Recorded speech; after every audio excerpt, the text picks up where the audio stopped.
Tonight, we're exploring the lore of Zygarde, the order Pokémon that watches the world. This is one of those topics with more beneath the surface, but I'll keep the tone calm so you can relax into the story. Thank you to those of you who've been joining us consistently. If you're falling asleep with us tonight, let me know in the comments how many nights in a row you've been here. And if this is your first night, just comment night 1. Now back to the video. In the Kalos region, far beneath the familiar routes and bright cities, there is a place where the light seems to fade into stone. Terminous Cave is not presented as a throne room, a sacred temple, or a battlefield. It is simply deep, quiet, and hidden away from ordinary life. And after the main story of Pokémon X and Y, something waits there. That something is Zygarde. When trainers first encountered it, Zygarde appeared as a large, dark green serpent with a body shaped like a living pattern of scales, plates, and glowing lines. This was its 50% Forme, though that name would only become meaningful later. At the time, Zygarde seemed almost strangely understated for a legendary Pokémon. It did not rule over a realm, it did not carry a grand creation myth. It did not arrive with the immediate force of a natural disaster. Instead, it watched. The Pokédex describes Zygarde as a being that appears when the ecosystem of Kalos falls into disorder. From the depths of its cave, it observes the world above, waiting for signs that nature has been damaged or that its balance has been disturbed. Its presence suggests that the region is never entirely unwatched, even when its guardians are hidden from sight. This makes Zygarde very different from the two legendary Pokémon most closely associated with Kalos. Xerneas represents the giving force of life, spreading vitality through the world. Yveltal embodies destruction, drawing life away when its time comes. Zygarde stands between those ideas, not as a creator or an ending, but as a regulator. It is the quiet force that notices when life has grown too weak, too chaotic, or too dangerous, and then restores the order that allows the ecosystem to continue. There is something almost ancient about that role. Zygarde does not seem concerned with human kingdoms, personal ambition, or the pride of individual trainers. Its attention is wider than that. It watches forests, rivers, habitats, and the invisible relationships connecting every living thing. To Zygarde, a disturbance in one place may eventually become a problem everywhere else. For several years, this was nearly all anyone knew. Zygarde was a hidden guardian, found underground in its long, serpent-like form, with a power that seemed to be waiting for a crisis worthy of it. Then, in 2015, the picture began to change. The anime introduced Bonnie to a small, mysterious being she called Squishy. Squishy did not initially resemble the imposing creature from Terminous Cave. It was a Zygarde core, a central consciousness connected to countless smaller parts scattered throughout the environment. Around it were Zygarde cells, tiny green fragments that could gather together and form different bodies. With this discovery, Zygarde stopped looking like a single legendary that merely slept beneath the earth. It began to resemble an entire ecological system, distributed across the world and capable of assembling itself when the balance of nature required a stronger response. A few cells could form a swift, wolf-like 10% Forme. A greater collection could create the familiar 50% body. And when enough of Zygarde's essence came together, the complete Forme emerged, vast and powerful, with the strength to confront threats that endangered the world around it. The mystery of Zygarde, then, is not only why it watches the world, it is how much of the world may be watching through Zygarde. When Pokémon X and Y first released, the games never once allowed Zygarde to step into the light of the story. It had no ancient prophecy to fulfill, no villain to oppose, no sacred duty recited by an NPC. Players simply descended into Terminous Cave and found a green serpent waiting in a room that was otherwise empty. It did not attack on sight. It did not announce itself.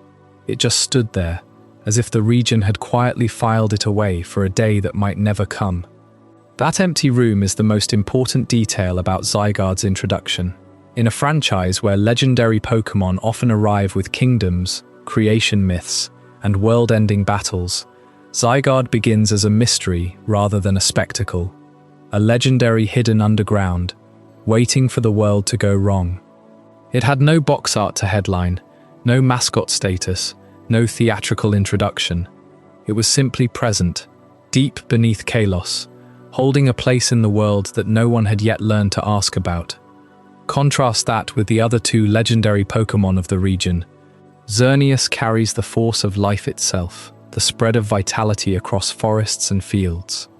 Yveltal embodies the opposite, gathering life away when its time ends. Their roles are cosmic and immediate. Zygarde, supposedly their equal, seemed to have no role at all. The reason is that its story was never meant to be told through legends. It was meant to be told through observation.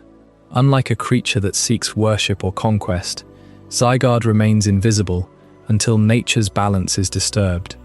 It does not demand temples. It does not gather followers. It does not appear in ancient murals declaring war on humanity. It exists in a state of constant watchfulness, its attention spread across every ecosystem it was created to protect. While the world above goes about its ordinary life, Zygarde is already noticing the patterns of rivers, the movements of animal populations, the health of forests. It notes when a species diminishes. It notes when a habitat begins to collapse, and it notes when something far more deliberate starts to damage the world. This is where Zygarde's design becomes genuinely strange, because it cannot act immediately. A creature that guarded the world in a single body could respond the moment a threat appeared. But Zygarde is not one body. It is a distribution of countless tiny pieces, each unremarkable on its own. The cells scattered through the environment are so ordinary that most people would never give them a second glance. They do not radiate power. They do not glow with warning. They simply exist in the background, hidden in plain sight, until the moment they are needed. The body that takes shape depends entirely on how much of itself Zygarde can gather. It is a language of escalation. The 10% Forme is built for speed, for running down a threat that needs to be caught. The 50% Forme is the deliberate response, the serpent that can coil around a crisis and hold it still. The complete Forme is the final word, a presence vast enough to stand against disasters that endanger the whole world. Each level is not a different creature. It is the same mind choosing how much of itself to reveal. The question that has always defined Zygarde is a strange one. It is not how powerful it is what would force it to finally act. At 10%, it is already capable of pursuit. At 50%, it can punish most threats. At complete form, it is an overwhelming force of natural order. So the true measure of Zygarde's power is not its statistics or its moves, but the threshold of catastrophe that convinces it to bring all of its pieces together. Every cell that rests quietly in the soil is a decision waiting to be made. Every core that drifts through the world is a mind deciding whether the time to intervene has finally arrived. That threshold is what makes Zygarde feel so different from the Pokémon around it. Most legendary creatures are defined by what they do to the world. Zygarde is defined by what it refuses to do until there is no other choice. It holds back, it observes, it calculates, and when it does decide to move, the scale of its response matches the damage it detects. A polluted river might call for a chase. A broken ecosystem might call for the serpent to coil and strike. A full collapse of the natural order calls for the complete form to rise, stand, and end the threat at its source. The games eventually embraced this idea by making Zygarde's assembly a real mechanic. In Pokémon Sun and Moon, players collected cells and cores, scattered through the Alola region, and rebuilt Zygarde's forms with a device called the Zygarde Cube. The act of finding those pieces and watching a larger body slowly come together was not just a collectathon. It was the lore translated into player experience. You could feel how Zygarde stays hidden, how its parts are unremarkable on their own, and how the whole becomes something enormous, only when enough fragments come together. Its abilities reinforce that design. Aura Break reverses the effects of aura abilities, a fitting tool for a creature whose whole purpose is to neutralize imbalance. Power Construct means that when its health drops low enough, it pulls itself into the complete form. The emergency system, in other words, is built to be persistent. It can be damaged, but it does not stay down. The Pokédex entries from those later games carry the same image. Zygarde is described as a being that appears when the ecosystem is troubled, and at its most severe, a force that wipes out those who go against nature. But the tone never shifts into cruelty. Zygarde is not a berserk destroyer. It is a correction. It does not act out of anger or ambition. It acts because the balance it was created to preserve has been broken, and something must restore it. The implication is almost unsettling. The world of Pokémon has a failsafe built into it, and the failsafe is watching at all times. This is what makes Zygarde one of the most unusual legendary concepts in the franchise. The answer to its defining question leads into something that resembles less a mythical god and more a living emergency system for the planet. Its cells are the sensors, its cores are the decision-making nodes, its forms are the response levels. From a simple search to a full planetary intervention, it can remain dormant for years, perhaps for centuries, without anyone knowing it is there. And then, in a single moment, all of those hidden pieces rise, connect, and become one presence. A presence that has been waiting the entire time. What would it take for that system to finally commit its full strength? The games of Kalos never answered that. If the answer was going to come at all, it would need a story large enough to push Zygarde past every threshold it had set. And that story would unfold in the animated world, where a crisis built by human ambition, aimed directly at the region, finally forced the Watcher out of hiding. There's something quietly ironic about the legendary Pokémon of Kalos. This is the region of beauty, of art, of lights glittering across Lumio's city, and gardens manicured into perfect symmetry. And yet, beneath that polished surface, Kalos is built on one of the starkest mythologies in all of Pokémon. A mythology that divides existence into two opposing forces, and then hides a third one in the dark. Kalos presents Xerneas as the force of life, and Yveltal as the force of destruction. These are the two absolutes enshrined at the heart of the region's legend. Xerneas, the life Pokémon, appears as a great stag with antlers that bloom in shades of bright blue and gold, carrying the energy of forests and renewal. Yveltal, the destruction Pokémon, takes the form of a massive bird with wings that seem to absorb color and light from everything around them. The very act of its presence feels like an ending, and in the game, you can't miss either of them. They share the box art of Pokémon X and Pokémon Y, their silhouettes framing the player character on the cover. They are woven into the story's climax, so central to the plot that the game hands you one of them as a necessary step in your journey. It's a pairing that makes sense on its own. Life and death, growth and decay, beginnings and endings. It could have been a perfectly complete mythology, a two-part cycle that explained everything the region needed to explain. But Kalos didn't stop there, because between those two extremes, there was always meant to be a third presence. And that presence is Zygarde, the Order Pokémon. Zygarde occupies the space between them, not as a creator or an annihilator, but as the force that prevents either extreme from consuming the world. That's a subtle role, and the games handle it with an almost deliberate restraint. Xerneas and Yveltal are shown. They're advertised, dramatized, given entire story arcs.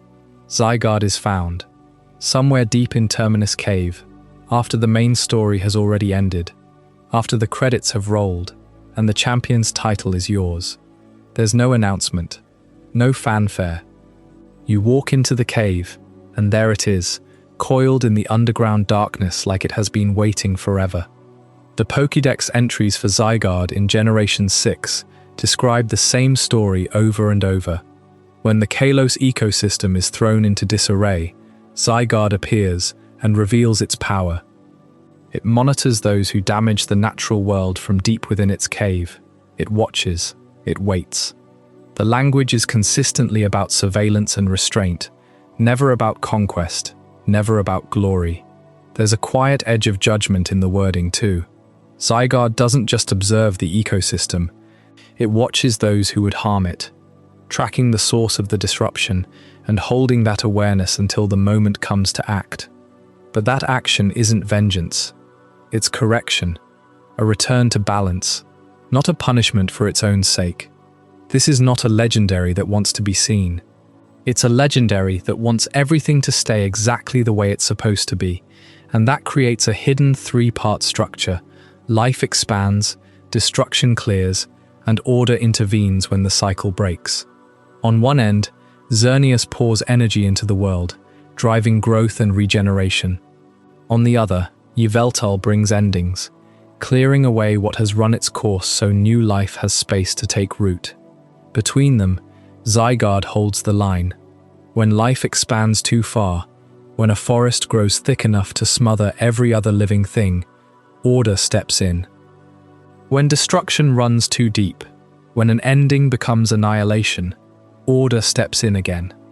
It isn't intervening on the side of creation, and it isn't intervening on the side of destruction. It's intervening on the side of the cycle itself. This is the most ecological way to imagine a legendary Pokémon. In nature, no single force is ever allowed to dominate. Predators and prey, growth and decay, wet seasons and dry. Balance isn't a fixed state, it's a continuous correction. Xerneas and Yveltal represent the forces that would, if left unchecked, bend the world until it broke.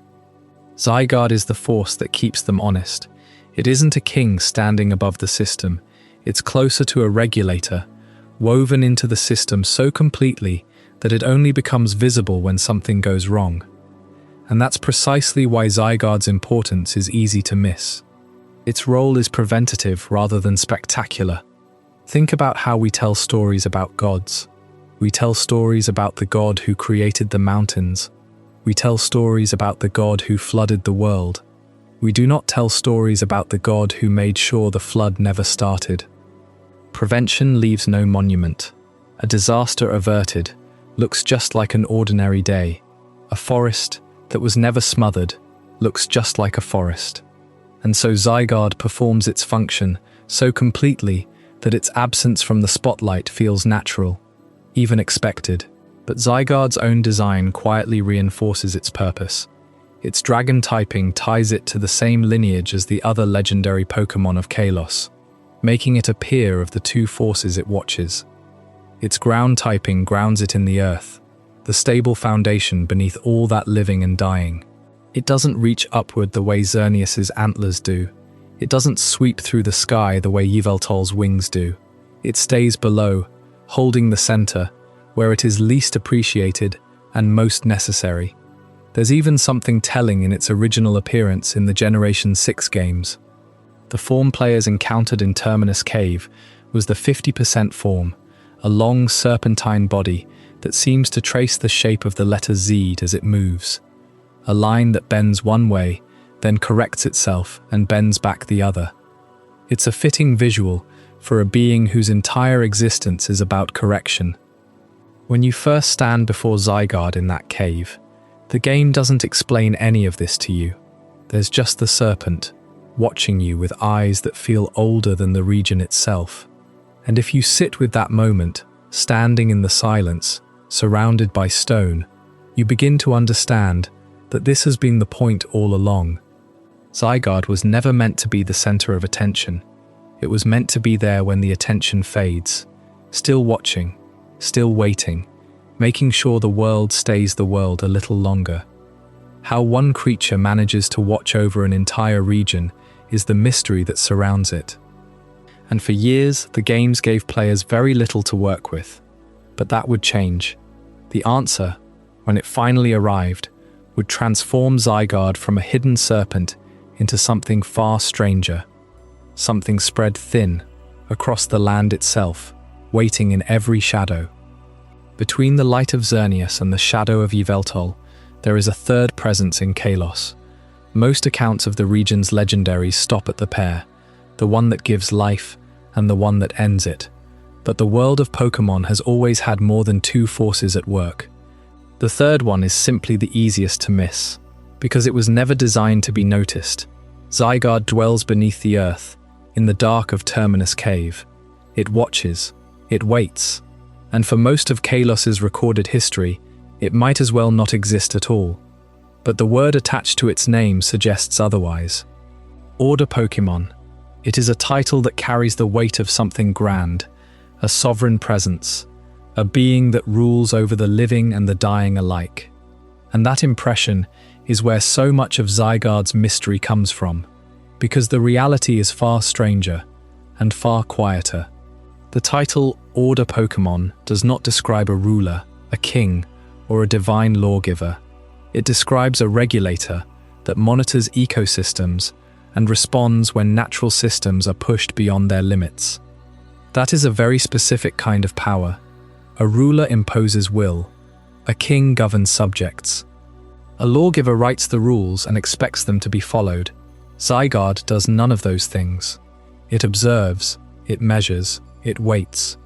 And only when something goes wrong does it move. This is why Zygarde is so difficult to place in the usual legendary framework. Most legendary Pokémon are defined by what they do constantly. Xerneas is life itself. It radiates vitality wherever it exists. Yveltal is destruction. It claims lives when it stirs. Their power is a permanent condition, a fact of nature that never stops being true. But Zygarde's defining trait is restraint. Its power is not constant, it is conditional, and that condition is the secret at the heart of its identity. Consider what Zygarde actually monitors. The Pokédex entries are consistent on this point. It appears when the Kalos ecosystem is in danger. It emerges when nature is thrown into disarray. It watches those who damage the environment, and it punishes them. But nowhere in that description is there any mention of human intent. Zygarde does not care whether the harm was deliberate or accidental. It does not care whether the one responsible had noble goals, or a desperate need, or a sincere apology. Zygarde's justice is ecological rather than human. It cares less about intentions than about the damage left behind. That is a difficult concept to sit with, because human justice is built on intention. We want to know if someone meant to do harm before we decide how to respond. We weigh circumstances, we consider excuses. But an ecosystem does not work that way. A forest that burns because of lightning and a forest that burns because of arson are both still burned. A river poisoned by accident and a river poisoned on purpose are both still dead. The natural world does not negotiate with intent. It responds to consequences. And that impartiality is what makes Zygarde unsettling in a way most legendaries are not. Most of the time, you can understand a legendary's wrath. You know what it wants. You know what it fears. You know what might appease it. Zygarde offers no such clarity. It might act against someone who destroyed a forest in search of profit. It might just as easily act against someone who destroyed that same forest while trying to save it. From Zygarde's perspective, those two acts produce the same world, and so they receive the same response. Zygarde is not a guardian angel that protects people from their own mistakes. It is not a judge that weighs the moral content of a soul. It is a regulator, and regulators are blind to excuses. They read the state of the system, and when the system has been pushed beyond its limits, they correct it, without anger, without pity, and without hesitation. This is also why Zygarde's apparent passivity is so often misunderstood. There is a temptation to look at a legendary Pokémon that spends its time hidden in a cave and ask why it is not doing more. Why doesn't it prevent disasters before they happen? Why doesn't it intervene while there is still time to save what could be saved? But those are human questions. rooted in human expectations of responsibility. Zygarde is not responsible for preventing every harm. It is responsible for responding when the balance is broken. And that means Zygarde's power becomes meaningful only when the world around it falls out of balance. Before that moment, it is dormant, hidden, apparently passive. But that is not a weakness. It is a design. Think about what that says about the relationship between the three forces of Kalos. Xerneas and Yveltal are inevitable. They are always expressing their nature, always active. Zygarde, by contrast, is defined by a negative. Its role exists because of the possibility of failure. In a perfectly healthy world, it would never need to act at all. Its purpose is written entirely in the harm it exists to correct. That makes Zygarde something almost paradoxical. The order Pokémon is not the one who makes order. It is the one who restores order. And those are very different things. Making order means imposing a shape on the world. Restoring order means bringing the world back to the shape it already had. Zygarde does not create the balance it protects. It simply recognizes when balance has been lost, and it responds. There is no triumph in that response, and no cruelty.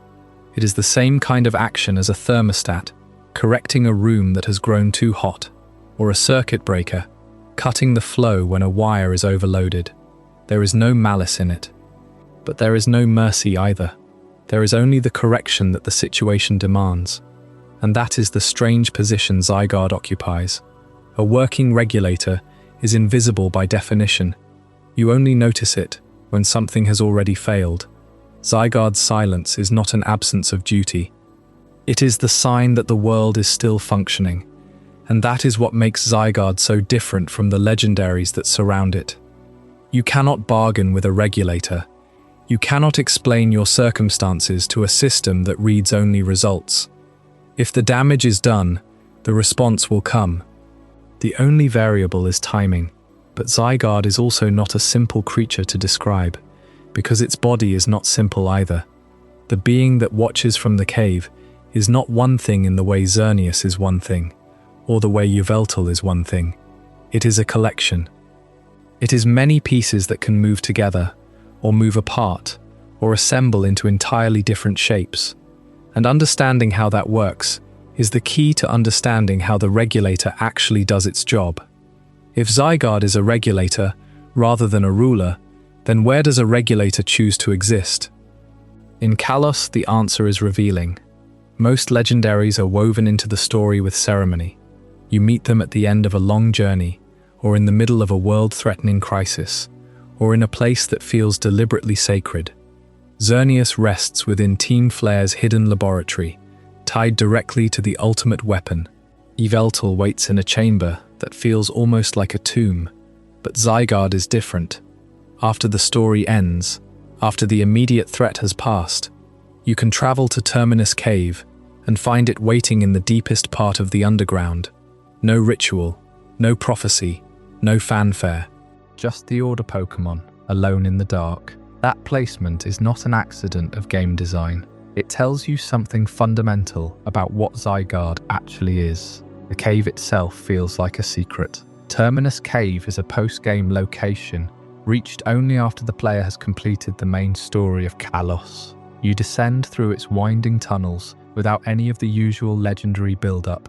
No dramatic music change, no guardian blocking your path, no grand reveal. Instead, you simply find Zygarde standing there, as if it has been waiting for you the entire time. The name of the cave is fitting. Terminus suggests an ending, a terminus, a final destination. In the story of Kalos, Zygarde represents the final point, the last stop before chaos goes unchecked. Zygarde's preferred habitat is not a palace or sacred temple, but a secluded underground environment. The lore of Kalos describes it as living deep within caves, far from the surface world, and that matters, because where a creature chooses to live reveals how it understands its own role in the order of things. Xerneas doesn't hide.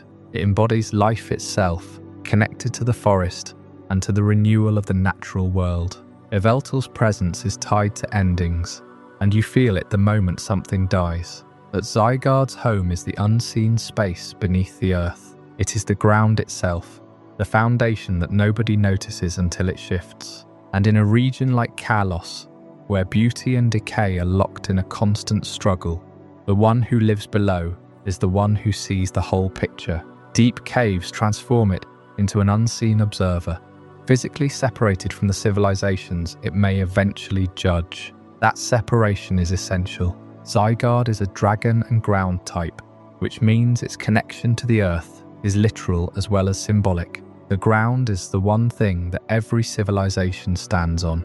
It sits beneath every city, every forest, every battlefield, every quiet village. When Zygarde stations itself underground, it is not hiding from the world. It is positioning itself in the one place that every part of the world shares. It can feel the tremors of everything happening above, the construction, the destruction, the slow decay of natural places. And from that vantage point, it can judge without being swayed by the noise of the surface. There is also something about the underground. In the history of the Pokémon world, caves are where the most ancient mysteries are preserved. They protect what the surface forgets. Zygarde's choice to live below the earth puts it in a lineage of ancient powers that did not build monuments, but instead sang into the rock and waited.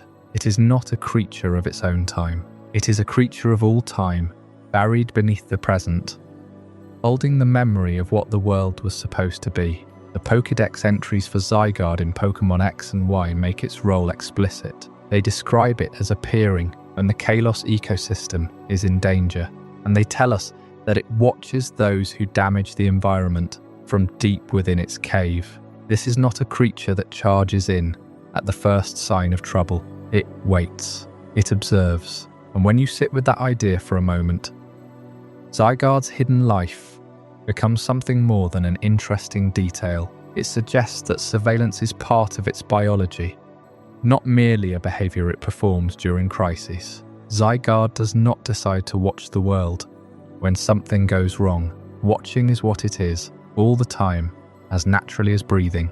It is not a guardian that takes up a post. It is a creature whose entire existence is bound up in monitoring the world around it. That is a strange thing to say about a Pokémon, but Zygarde's design supports the idea. The patterns across its body form a kind of hexagonal grid, almost like the readouts of a monitoring system. It looks like a creature built to process information about its environment, to register changes and deviations in the natural order, and its behavior reinforces that reading. It does not seek attention. It does not announce itself. It simply exists in the deep places of the world, paying attention, storing what it learns, waiting for the moment when that knowledge becomes necessary. This is also why Zygarde feels so different from the other two members of Kalos' legendary trio. Xerneas and Yveltal are forces. They embody creation and destruction, and their presence is tied to dramatic events that shift the course of history. Zygarde is not a force in that sense. It is more like a system, a regulator that watches the balance of the ecosystem the way a thermostat watches temperature, correcting only when things drift too far. And because it is a regulator, its response is never personal. It does not punish out of anger the way a person might. It corrects the way a system corrects. When it emerges, it is not seeking revenge for the damage done to the land. It is restoring the parameters that should never have been broken. That cold, almost mechanical quality makes Zygarde unsettling, but it also makes it dependable. It cannot be swayed, cannot be bargained with, cannot be distracted. It simply is what it is, the world's way of putting things back in order. And this is the crucial part.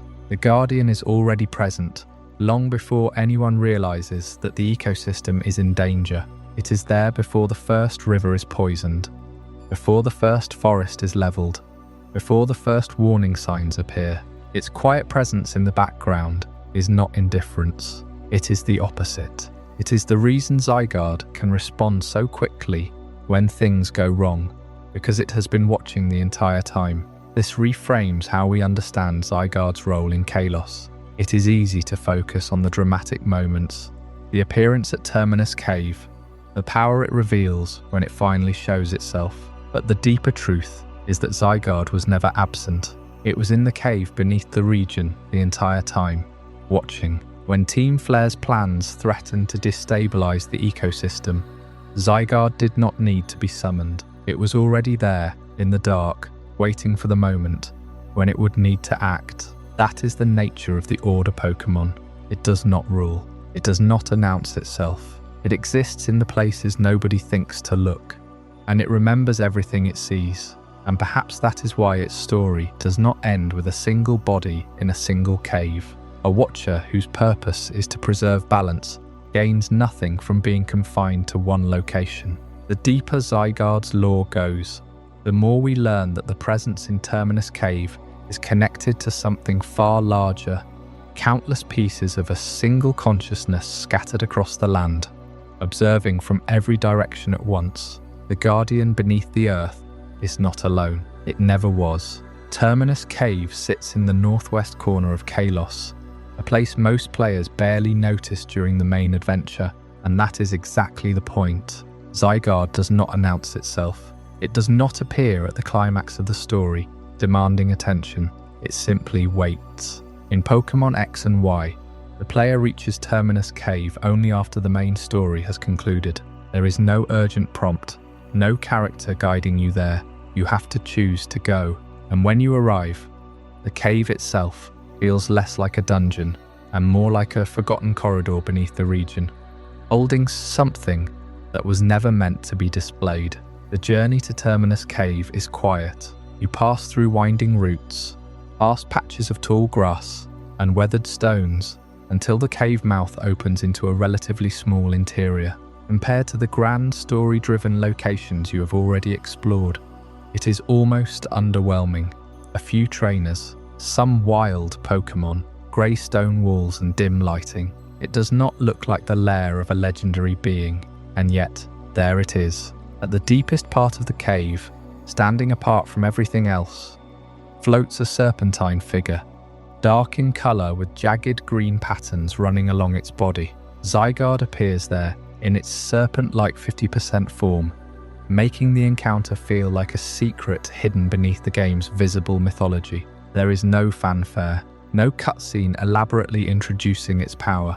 It is simply there, waiting, as if it has always been there. What makes this encounter so striking is not the fight itself, it is the context. Everything leading up to that moment has been about a very public crisis. Team Flare's plan, the awakening of Yveltal and Xerneas, the near collapse of Kalos itself. By the time the credits roll, you have seen legendaries at the centre of the story, their immense power woven into the narrative. Zygarde shares none of that spotlight. Nothing in the main Team Flare conflict properly introduces it, creating the impression that Zygarde belongs to a larger crisis just outside the plot. It is not part of the dramatic turning point. It is what exists after the drama, when the world has returned to a fragile peace, still watching, still waiting, still ready. That separation matters. It tells us something about what Zygarde is. Xerneas and Yveltal are forces of nature,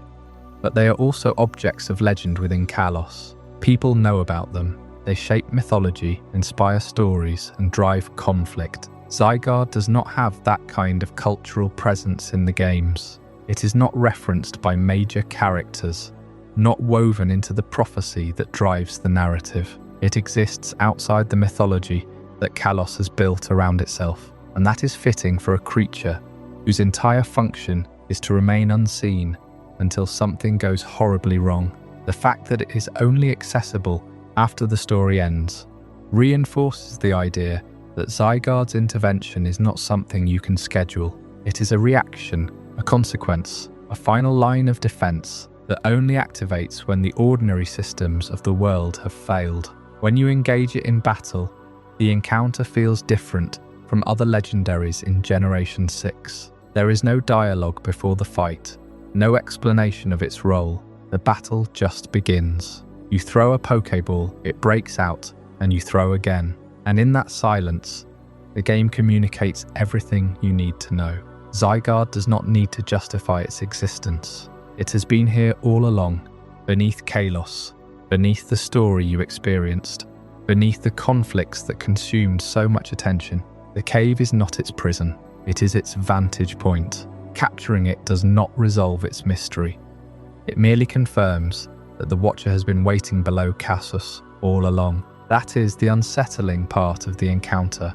You add Zygarde to your team, but you do not truly understand it. The Pokédex offers an entry, describing it as a guardian of the ecosystem, but it never explains the limits of its power, the origin of its role, or why it chose this particular cavern.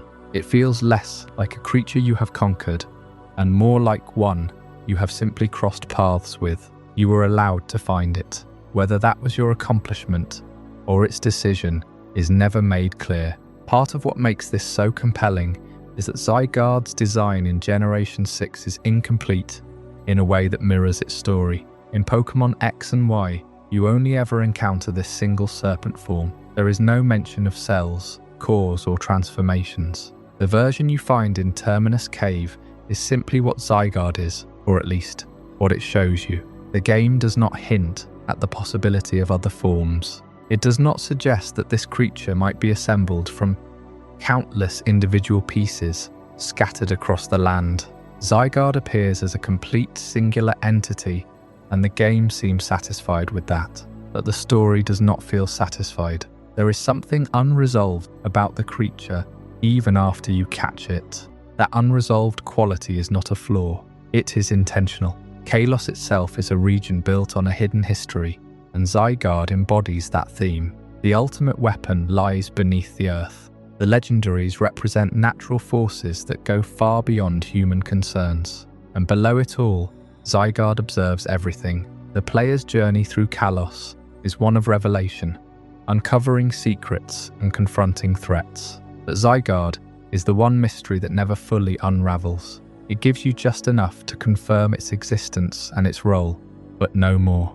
The placement of the encounter, after the champion, after the credits, after the world has been saved, suggests that Zygarde's vigilance does not end with the crisis. The story concluded that the order it protects is ongoing. You defeated Team Flare, you calmed Xerneas or Yveltal. The immediate danger passed, but Zygarde remains in its cave, watching. It will always remain there, waiting for the next imbalance, the next threat, the next time the natural order is disrupted.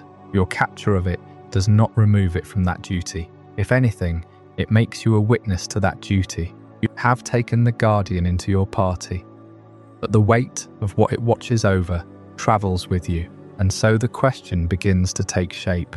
What exactly is this creature beyond the serpent you captured?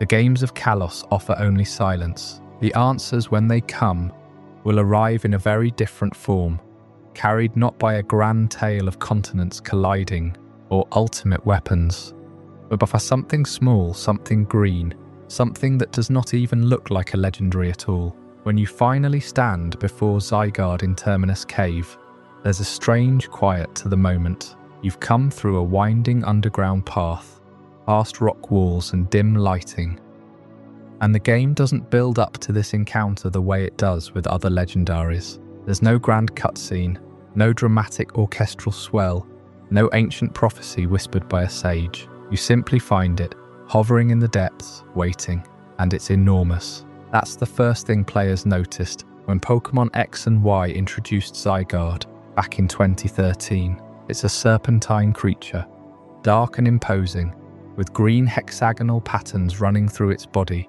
and a set of eyes that glow faintly above the rock. It's a dragon and ground type, a combination that gives it an unusual presence on the battlefield, and in those days, that was all players really knew about it. Generation 6 presents Zygarde almost exclusively through its 50% Forme, though that name didn't exist yet. In 2013, there was no 50% to speak of. There was just Zygarde, the Order Pokémon, a single being curled in a cave with its eyes fixed on the entrance, waiting. The concept of forms, of percentages, of assembly systems, none of that had been revealed. At this stage, players see a massive dragon and ground legendary with no visible assembly system or alternate body states. It's just the serpent and nothing else. That simplicity is worth pausing on because so much of Zygarde's later identity would be built on complexity. Later games would break it apart into cores and cells,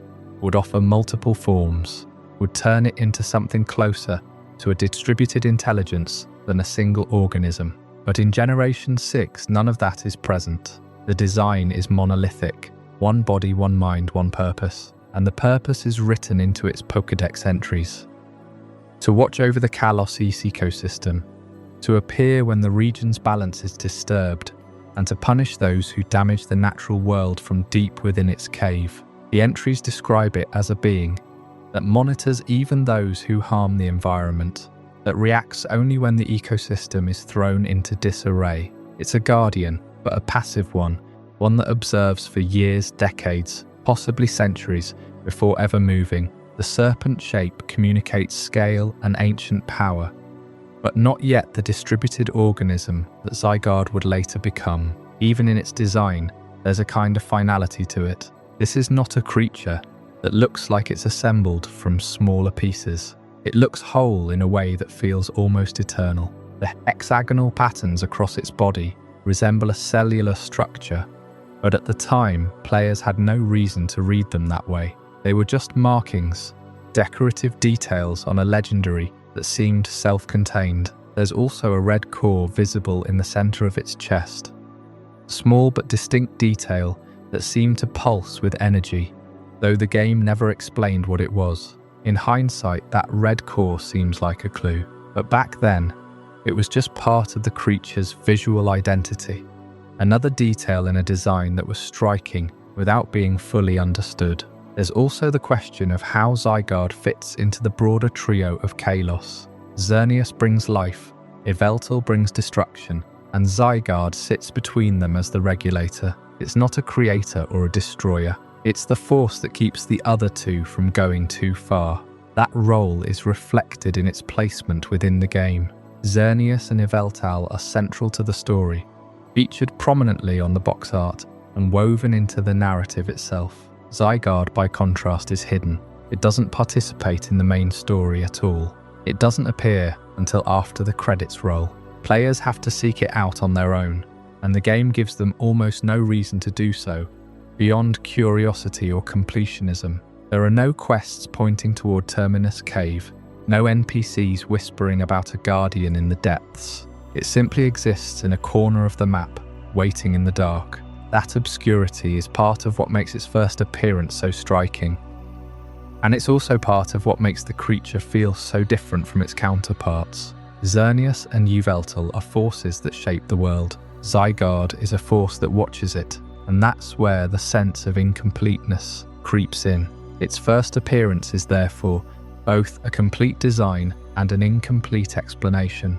You get the full visual, the full typing, the full stat distribution, and a handful of cryptic Pokédex entries. But you don't get the story of what this creature actually is. There's no mention of cells or cores, no hint that this serpentine figure is just one possible configuration of a larger being. The game presents Zygarde as a finished piece, and for years the players accepted it as such. It was the third member of a legendary trio, content to stay in the background. A guardian that only acts when the world truly needs it. That's a complete enough story on its own. But there were threads left dangling. The hexagonal pattern on its body carried a visual resemblance to something biological in a way that didn't quite match Xerneas or Yveltal. Its signature moves, 1,000 arrows and 1,000 waves, were unusual and unique, capable of striking flying types with ground type moves, or trapping opponents in place. The game didn't explain them in any depth, didn't tie them to any lore or legend, and its design, that long serpentine form with those patterns running along its neck and tail, seemed to invite questions that no one was asking yet. Players could admire the design without fully understanding what they were looking at. They could appreciate it as a silent watcher, the third piece of a trio that existed more for thematic completeness than for narrative prominence. The creature's typing added to its enigmatic nature. Dragon and ground gave it a unique defensive profile, but also made it feel ancient, connected to the earth itself. rather than to the celestial or mythic domains of its counterparts. And so the 50% Forme, as it would later be called, stood alone for a while. It was a legendary with an incomplete story, and for a time that was simply accepted. The encounter in Terminous Cave felt like the end of a thread rather than the beginning of one. The game offered no further explanation, no ongoing quest, no hidden mechanic. You caught Zygarde, you had its data, and that was that. The mystery remained unresolved, buried quietly beneath the surface of the Kalos region. In many ways, the original 50% Forme is a design that asks to be read differently in hindsight. Once later, games and the anime introduced the cellular structure, the cores, the cells, the process of assembly. Every part of that original design takes on new meaning. The serpentine body, the hexagonal markings, the red core, the sense of scale and power, all of it becomes evidence of a larger system that was always there but never shown. But none of that was visible in 2013. What players saw was a complete legendary, beautifully realized, placed in a cave and left to be discovered. It was a design that stood entirely on its own, confident in what it showed and unconcerned with what it withheld. That would change, of course. The story of Zygarde would expand dramatically in the years that followed, reframing everything players thought they understood. The questions left open by that original encounter would eventually receive answers, though the answers would make the creature stranger and more fascinating than the simple guardian in the cave ever seemed. The 50% Forme would turn out to be not a complete being, but a middle stage, a single shape among many, and the full truth would reach far beyond Kalos, beyond even the games, expanding into new territory that would completely transform what it meant for a Pokémon to watch the world. The Zygarde that players meet in Terminous Cave has no event, no strings attached, no dramatic encounter sequence. The game's story is finished, the credits have rolled, and if you wander into the right cave, you find it. A massive serpentine form, half of a creature that hasn't been explained yet, standing still in the dark. There's no text on screen. No one tells you its story. The only thing that explains it is the Pokédex, and what the Pokédex says is strange. The entries in X and Y describe Zygarde appearing when the Kalos ecosystem is thrown into disarray, not when a specific person does something evil, not when a war breaks out, when the ecosystem itself becomes unbalanced. That's the trigger. It's an environmental condition, not a narrative one. And other entries from the same generation emphasize something quieter. Zygarde watches from its cave. It observes those who damage the environment. Take a moment to think about where the player is standing when they read those words. Inside that cave, in front of Zygarde, you came looking for a legendary. You came hunting. You came with your strongest team, your champion title, your completed adventure, and the Pokédex tells you that this creature has been watching those who damaged the environment. Not, you found me. Not, you've proven yourself. Just, you are being observed, and the observer has been there longer than you have. That is the moment the Pokédex shifts the player's perspective from hunter to potential subject under surveillance. The Pokédex is a hunter's tool. Throughout the games, it's the catalogue you build, the encyclopedia of creatures you've encountered and caught. It gives you their height, their weight, their type, a little line about their behavior. It's a collection of information meant to help you understand and ultimately capture. But Zygarde's entry doesn't function that way. It doesn't profile the creature for you. It profiles you. The entry doesn't speculate on what Zygarde wants. It doesn't say how to approach it. It says it watches those who damage the environment. That's not data for a trainer. That's a quiet sentence of judgment, aimed outward. And as you stand there, you realize it could be describing you. You've traveled this region.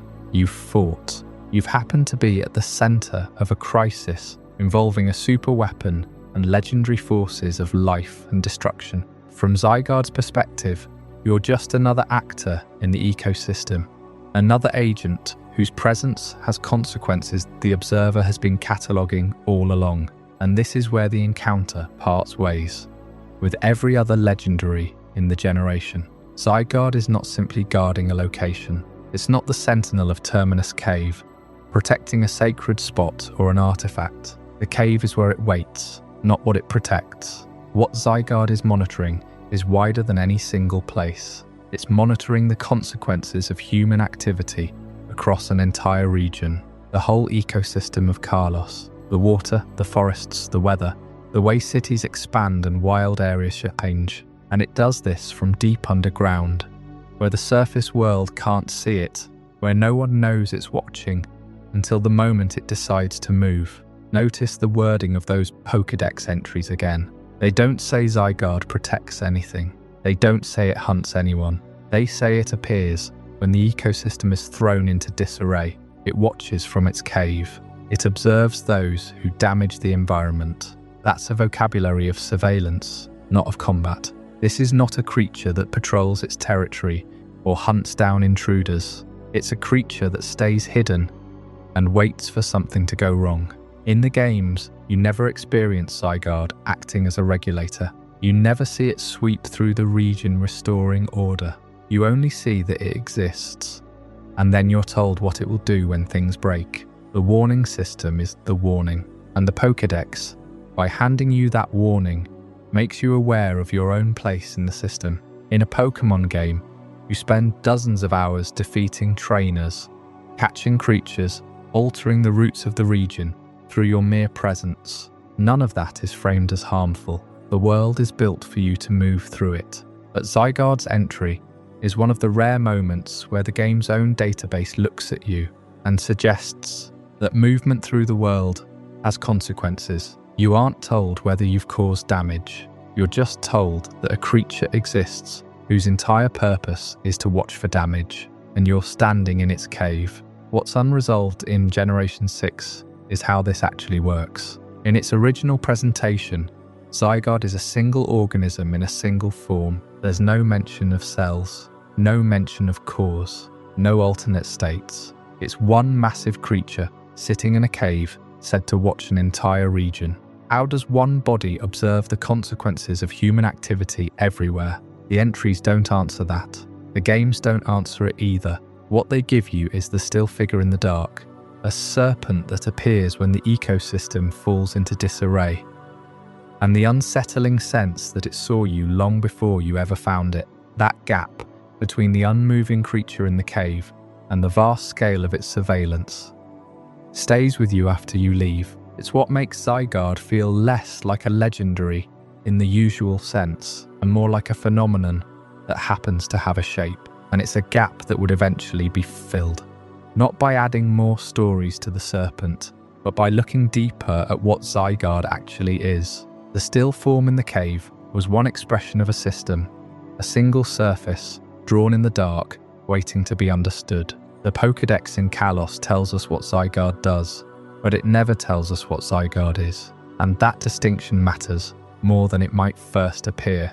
When you read those entries in X and Y, you get a creature that waits in a cave, watches the environment, and responds when things go wrong. But the games never show you the machinery behind that role. There is no visible system, no collection mechanic, no hint of the cellular construction that defines the species today. In Generation 6, Zygarde is simply a legendary Pokémon that you walk into a cave and encounter, and for a creature whose entire identity now revolves around assembly. That absence is strange to look back on, because if you knew nothing else, if you had only ever played Pokémon X and Y, you would never suspect that Zygarde is anything less than complete. It appears before you at level 70, a towering serpent in shades of green and black, with glowing hexagonal patterns running along its body. It has a signature ability called Aura Break, which reverses the effects of other auras, and it has the stat spread of a defensively inclined wall. It has all the traits of a finished legendary, minus any of the theatrics. There is no transformation cutscene. There is no special battle mechanic. There is no lore dump beyond the Pokédex text you have already read. You catch it, or you knock it out, and then you move on. And for several years, that was the entire story. Yet the design itself never quite stopped feeling incomplete. The name Zygarde carries an association with the zygote, a biological cell in its earliest stage, a starting point rather than a finished product. The body is segmented like a chain of vertebrae, each link clearly distinguishable from the next. The hexagonal patterns look like cells under a microscope, replicated across the surface in a way that suggests replication itself. Even the way Zygarde moves, coiling and slithering in that serpentine fashion, implies a creature built from parts rather than born whole. These are not decisions the developers made by accident. They are visual clues planted directly in the character model. Details that point towards something larger, without ever telling you what that something is. And that is what makes Zygarde's original appearance so unusual in hindsight. The original games hint at greater potential, without giving players the tools to access it. Everything about the creature's design whispers that it can be more than what you see. But nothing in the generation provides a mechanism to explore that possibility. There is no 10% Forme, no complete Forme, and no visible network of cores and cells in the Generation Vic gameplay loop. You cannot collect Zygarde cells because the concept does not yet exist in the game code. You cannot transform the 50% body into a fully assembled form because there is no power constructability programmed into the game. The only Zygarde you can ever encounter in Kalos is the one standing in front of you, and the game treats that version as fully sufficient. But the player's brain does not always agree. This is the fascinating part. Even without concrete evidence, even without a single mechanic pointing toward alternate states, players looked at Zygarde and felt that something was missing. The proportions felt off for a complete creature. The 50% body feels like a suspicious middle state, even before the later lore confirms it. There is a reason so many fan theories emerged during those years, speculating about a hidden form, a primal state, a lost transformation buried in the game files. People data mined Zygarde's code and found nothing. People examined its animations and noticed quirks that suggested unused poses. People connected the name to the number 50 and wondered whether 100% Xerneas was sitting somewhere in development, waiting to be discovered. None of that speculation was ever confirmed in Generation 6, but it also never fully disappeared, because the mystery was too well constructed to fade. Even without official confirmation, players could sense that Zygarde was a creature operating at partial capacity. The Pokédex said it appears when the ecosystem is thrown into disarray and reveals its power, but the power displayed in battle, while respectable, never quite matched the dramatic language of those entries. A dragon and ground type with decent defenses and a niche ability is not exactly a force of nature. It is not Xerneas, a being literally composed of life energy, nor Yveltal, a being literally composed of destruction. Zygarde was positioned as the regulator between those forces, the one who keeps the balance, and yet it played like a slightly underwhelming snake in a cave. The mismatch between narrative role and gameplay presence became part of its identity. This is also why the timing of its introduction matters. During those years, Zygarde existed in a strange limbo. It was a legendary Pokémon, one of only 3 in its generation, but it was treated by the games as a post-game bonus, rather than a narrative centerpiece. Xerneas and Yveltal got the box art, the cinematic coverage, the dramatic moment at the climax of the story. Zygarde got a cave at the end of a long underground route, and a level 70 encounter that you could easily turn down and walk past entirely. There was no requirement to catch it. There was no story reason to seek it out. It was simply there, waiting, as if the game itself was uncertain what to do with it, and that uncertainty turned out to be the point. The missing forms turned Zygarde into one of the franchise's most recognizable, unfinished mysteries. It became the rare legendary that fans did not fully understand. Not because the lore was vague, but because the design itself was a promise that had not yet been fulfilled. You could feel it in the segmented body, in the cellular patterns, in the 50% designation, that no piece of game text ever explained. Zygarde was a before picture in a generation that had not yet shown the after, and that incomplete presentation made it memorable in a way that a more completely realised legendary might not have been. It also set the stage for everything that came next. When the anime introduced a small green creature named Squishy, when the concept of Zygarde cores and Zygarde cells entered official material, when Pokémon Sun and Moon finally gave players the tools to collect those pieces and assemble the true complete Forme, the revelation did not feel like a retcon. It felt like an answer to a question the games had been asking all along. Those new mechanics did not rewrite Zygarde's identity. They completed it. They took the visual hints that players had been reading since 2013 and built an entire gameplay system around them. 50% form finally made sense, not as a standalone creature, but as a single snapshot of a larger organism mid-assembly. And standing at the threshold of that expansion, it is worth pausing on what Generation 6 actually delivered.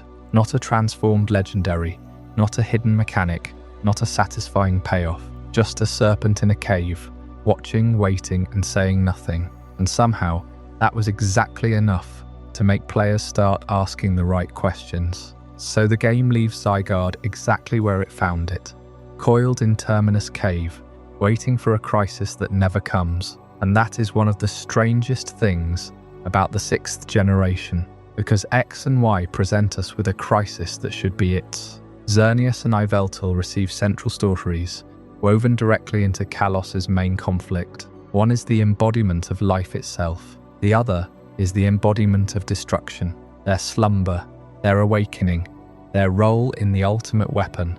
These define the final act of the region's narrative. In many ways, X and Y are built entirely around that pairing. Life and death, creation and ruin, the two forces that the ultimate weapon draws upon. And Zygarde, the third piece, the one who watches over the balance between those forces, is given no seat at that table. Consider what is actually happening beneath the surface of Kalos during the main story. Team Flare's entire plan revolves around the ultimate weapon, a machine constructed 3,000 years ago by a king named AZ.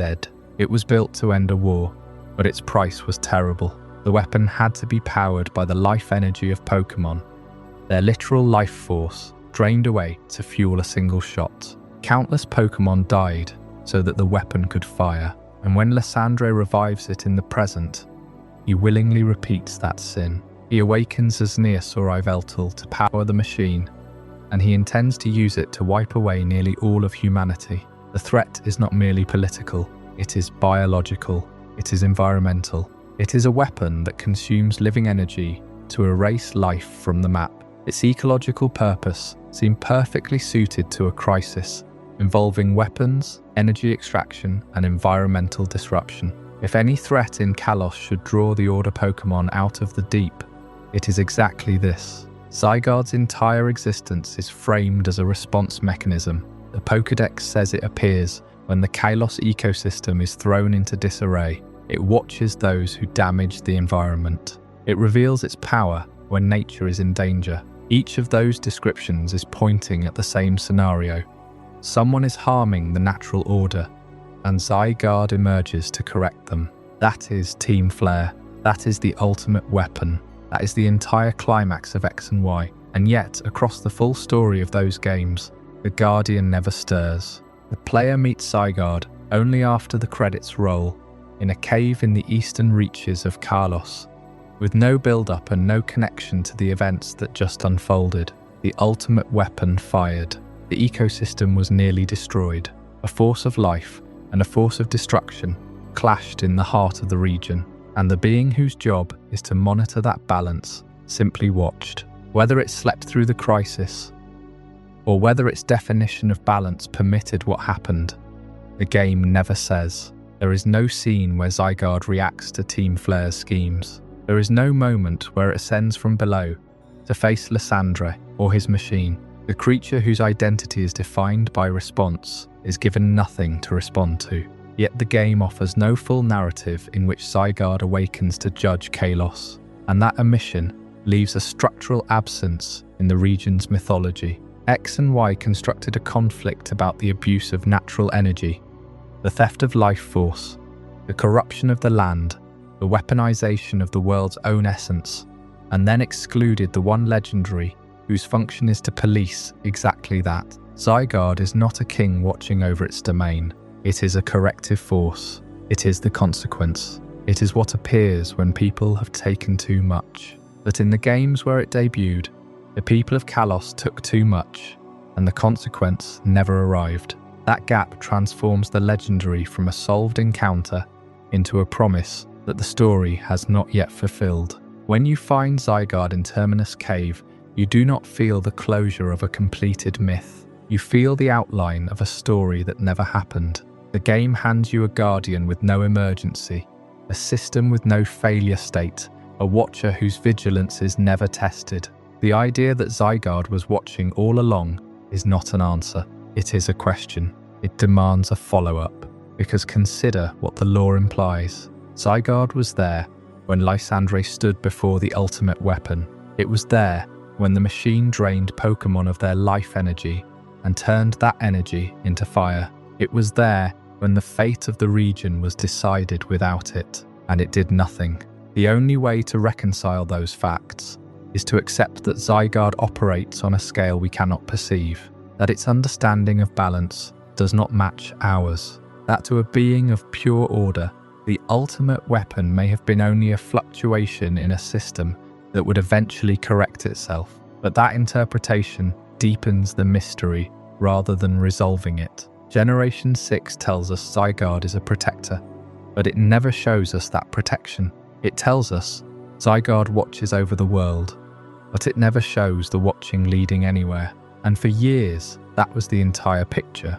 A Pokémon with a purpose but no moment. A piece of a triad that never claimed its place. The story of Kalos was told, and Zygarde was absent from it, but a promise that goes unfulfilled does not disappear. It waits. And the pieces of Zygarde's identity, the fragments that the games had left scattered in the dark, would not stay scattered forever. For all that Xerneas and Yveltal were given central roles in the story of Kalos, Zygarde remained outside the conflict, present in the game's code and in the depths of Terminous Cave, but absent from the narrative itself. The ecological regulator of the region was introduced, given a Pokédex entry, and essentially left in the dark. That was the state of things through the original games.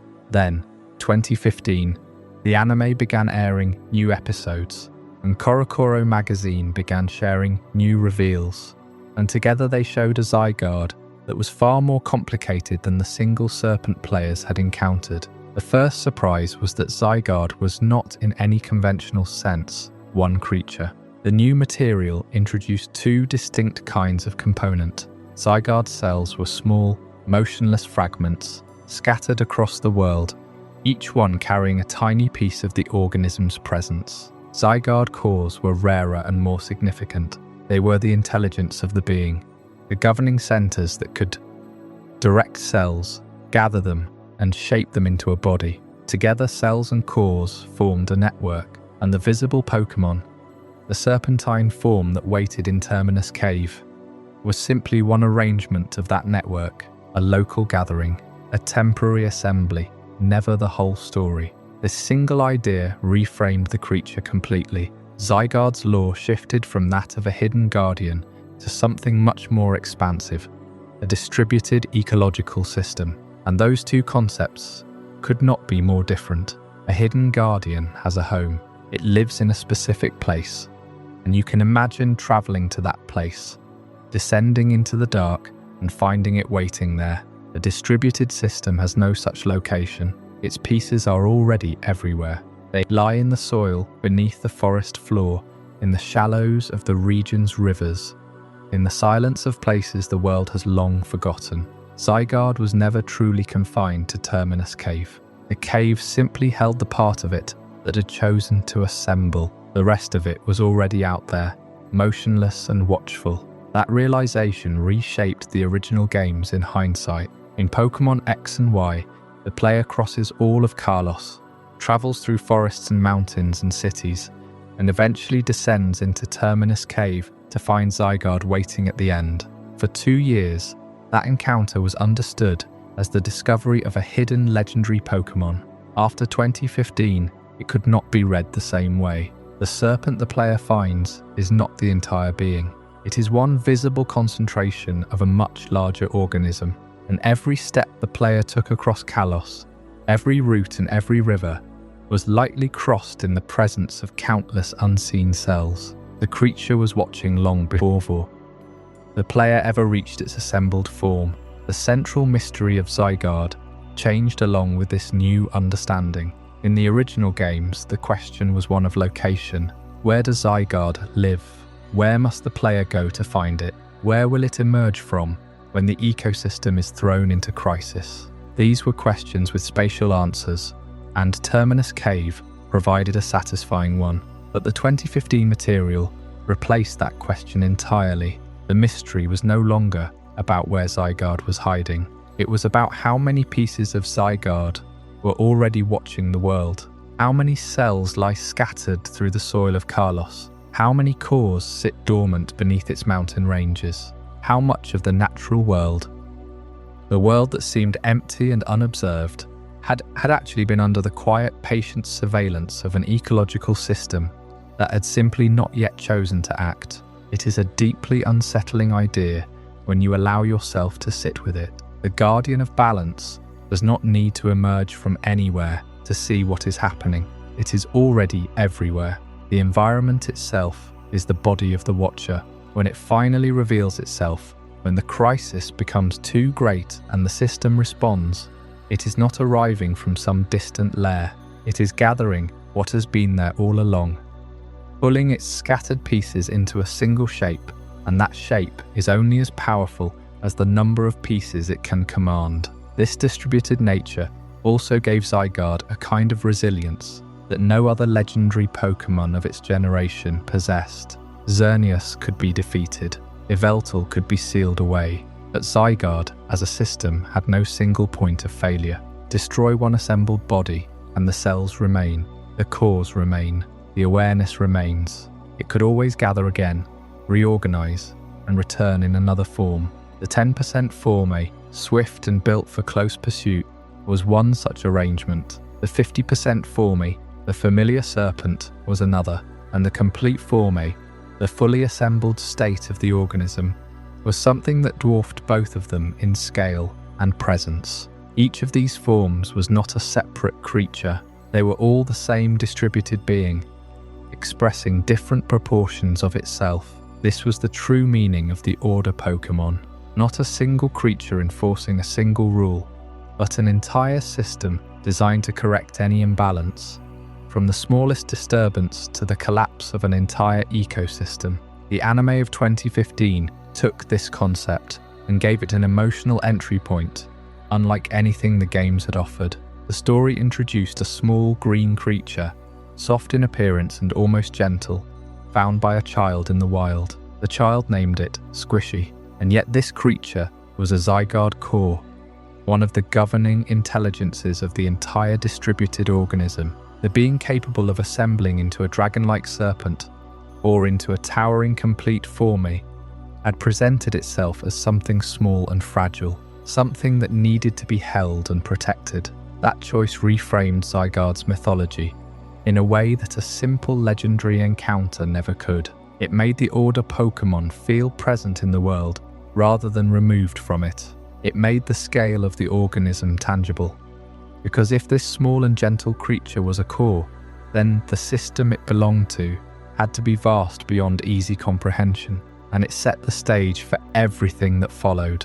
As the series continued, the cells began to stir from their long stillness, the forms began to assemble, and the serpent that players had met in the darkness of Terminous Cave became only a single chapter in a much larger story. The rest of Zygarde was still gathering, still watching, and it was only a matter of time before the world learned what the complete form of Order truly looked like. The reveal in 2015 didn't simply add new forms to Zygarde's file. It changed the fundamental question of what Zygarde even is. The serpent seen in Terminous Cave was real, yes, But it was also only one arrangement of something much larger, and the language used to describe that arrangement matters. Zygarde's later mythology separates its identity into a core, numerous cells, and assembled combat forms, 3 distinct categories, and none of them fully contains the organism on its own. The core functions as the active center of purpose. It is the will behind the network, the part that decides, evaluates, and directs. In the anime, this took the shape of a small green creature that the characters came to call Squishy. On its own, it barely looked like a threat, but that appearance was deeply misleading, because the core carried the actual identity of Zygarde. The assembled bodies were not the source of that identity, only its expression. The core held the intent to act, even when it looked like nothing more than a helpless little thing. The cells, by contrast, provide the material needed to build larger bodies. These are the fragments scattered across the land, numerous and largely inert on their own. In the Alola games, they became a point of collection for the player. Tiny pieces of Zygarde hidden on every island. Each one was a component waiting to be gathered. They did not carry the same sense of purpose as the core. They were closer to raw material, parts of a larger structure that had no directive of their own until the core gave them one. Between those two extremes sit the assembled combat forms. The 10% form, the smaller wolf-like body, built for speed and close pursuit. The 50% form, the serpent that players first encountered in Kalos. And the complete Forme, the full assembly, the towering figure that has been gathered together. Each former is a different configuration of the same material, the same cells, arranged and directed by the same core, scaled up or down, depending on what the situation demands. In Generation 6, players saw only one of those configurations. It took the later games to reveal that the other shapes were already there, waiting to be assembled. In the Alola games, this system became something the player could actually interact with. Zygarde cells were scattered across the islands, dozens of them, each one a piece of a greater whole. The player collected them one by one, and through the Zygarde Cube, those cells could be shaped into the available forms. Gather enough, and the smaller pursuit form becomes available. Gather more, and the serpent takes shape. Gather them all, and the complete Forme finally opens up. This was not simply a collection mechanic. It was the first time the games asked the player to participate in Zygarde's existence, to act as the force that pulls the guardian of balance back together. And this is where Zygarde departs from something like Xerneas or Yveltal. Zygarde is not merely capable of changing form in the way a Pokémon might shift its shape. It can reconstruct itself from a biological network. The pieces that make up its body do not have to stay together. They can be dispersed, hidden, embedded in the world around it, each one waiting. When Zygarde acts, those pieces converge. A body is assembled out of a system that was already there, spread across caves and forests, and beneath the soil, silent the whole time. For a species built around watching, this is the perfect design. The watcher does not have to travel to be present. It already is. That reframing changes the way Zygarde's role in the world works. A single creature, no matter how powerful, must move through the environment to observe what is happening. Zygarde does not operate that way. Its true body is no single silhouette, but the entire system that can produce those silhouettes. The cells are distributed across the land. They are the watchers, embedded in the ecosystem itself. The core provides the judgment, the moment of decision. The forms are what happen afterward. When that distributed presence chooses to make itself visible, the Order Pokémon is not a king watching over a kingdom.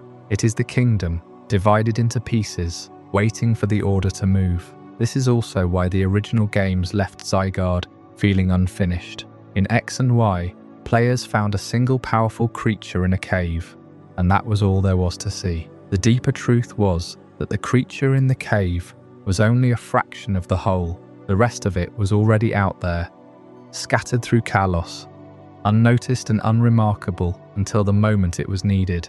The lore had been pointing to a larger design all along, but the games had not yet found the language to show it. When that language finally arrived, Zygarde stopped feeling like a hidden legend and started feeling like a process. Something that could exist in pieces and still be fully itself. Something whose power was measured not by a single body, but by the reach of its parts across an entire region.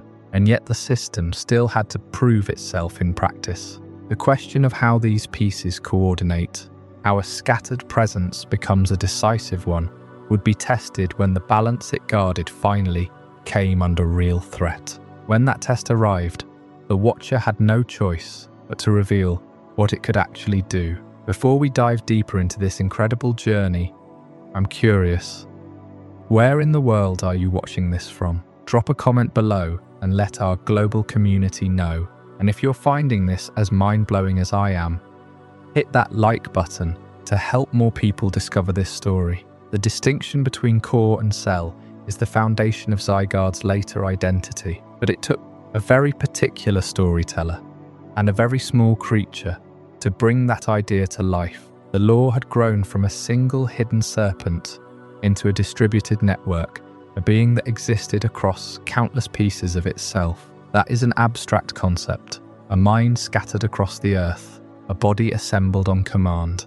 And in the Pokémon XYZ anime, the series that follows Ash, Serena, Clemont, and Bonnie through Kalos, the audience is introduced to that expanded mythology not through a dramatic awakening, not through a fissure splitting the ground open, but through a soft encounter with something impossibly tiny. Let me set the scene carefully. Zygarde's later mythology, as the games and supplementary material describe it, separates the creature into cores and cells. The cells are the material, the passive building blocks scattered throughout Kalos. The core is the intelligence, the active center of purpose, the seat of will. A core is what decides. It is the mind of the Order Pokémon. And in the anime, the first time we are allowed to see that mind, it is not the size of a serpent or the shape of an armored juggernaut. It is small enough to be cradled in a child's hands. Bonnie discovers it. She's out with her brother, Clemont, and the others, moving through the Kalos region, and there it is, a small rounded green creature, darker patches along its surface, bright, watchful eyes. It looks like something that could fit inside a pocket, if a pocket were big enough, and it does not announce itself as legendary. There are no chimes, no glowing light show, no voice from the heavens. The encounter begins with affection and curiosity, rather than a legendary battle or a prophetic revelation. Bonnie simply sees something small and soft, and she reaches out. That gesture is everything.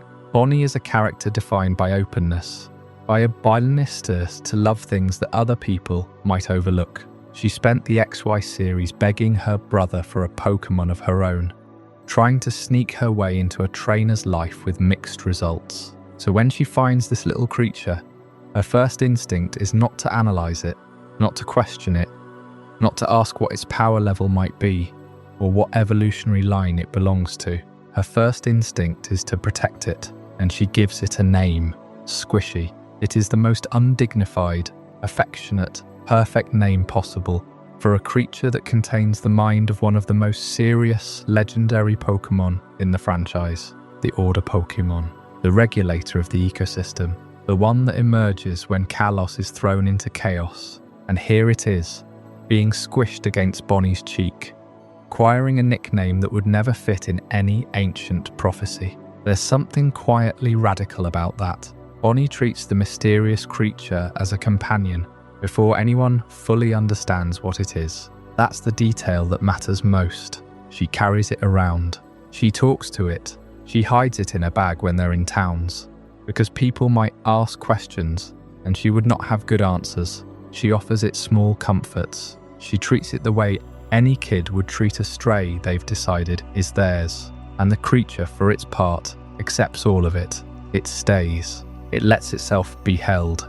It could have vanished back into the ground at any point, dissolving into cells and returning to the network it belongs to. But it doesn't. It stays near her. Now, looking back with the full lore available, we know what Bonnie does not know in those early moments. She is carrying a Zygarde core, not a fragment in the low-level sense, not a distant copy, but the active intelligence of the entire organism, the part that decides, the part that chooses. Every cell in Kalos responds to the will housed in that small green body. If battle requires a wolf-like form, that core assembles the cells into 10% of Zygarde's power. If more force is needed, it builds the 50% serpent. And if the moment calls for the ultimate manifestation, the same core commands the assembly of the complete Forme, the towering titan with 1,000 arms of energy. Everything that Zygarde can be, every form that the games would later codify, all of it is concentrated in the thing Bonnie has stuffed into her bag, so it won't get stepped on. That gap between what she sees and what we understand creates the emotional engine of the entire XYZ era, because this introduction makes Zygarde's mythology personal. Before Squishy, Zygarde was a concept, set of Pokédex entries about surveillance and punishment. The entries described a being that watches those who damage the environment, that hides deep within a cave, that emerges only when things are already wrong. That's cold, that's distant. It's an edict, not a character. But the world's regulator first appears as something vulnerable enough to be protected, and that single reframing changes everything. The same being that will later judge those who threaten natural balance is seen at the start needing shelter. The role is reversed. A legendary watchman is being watched over. The guardian of the planet is being guarded. And Bonnie, a small girl who just wanted a Pokémon to love, fills that role perfectly. She doesn't need to know who Squishy is or what Squishy will become. She only knows that this little creature needs her, and that is enough. There's a deeper irony in all of this. Zygarde's fundamental function is protection. It protects the balance of Kalos. It protects the ecosystem from forces that would shatter it. And yet the core, the seat of that protective power, spends a significant portion of the anime being protected by a child. Neither party seems to mind. Bonnie cares for Squishy, and Squishy, in its quiet way, seems to care for her too. It could be argued that this choice on the creature's part, remaining with Bonnie, is the beginning of Zygarde's character as something more than an automated response. It has a preference. It has an attachment. The regulator of the world chooses to stay near the human who chose to love it first. As the XYZ arc moves forward, that attachment becomes complicated.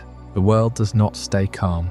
There are forces in Kalos that want to seize the power of Zygarde, that see the cores and cells as a weapon to be harvested. The environmental disruption that the cells respond to begins to build. The quiet rhythm of Bonnie and Squishy's early days starts to collide with something much larger. A regulator cannot stay hidden forever. When the ecosystem is thrown into disarray, the being that watches has to act.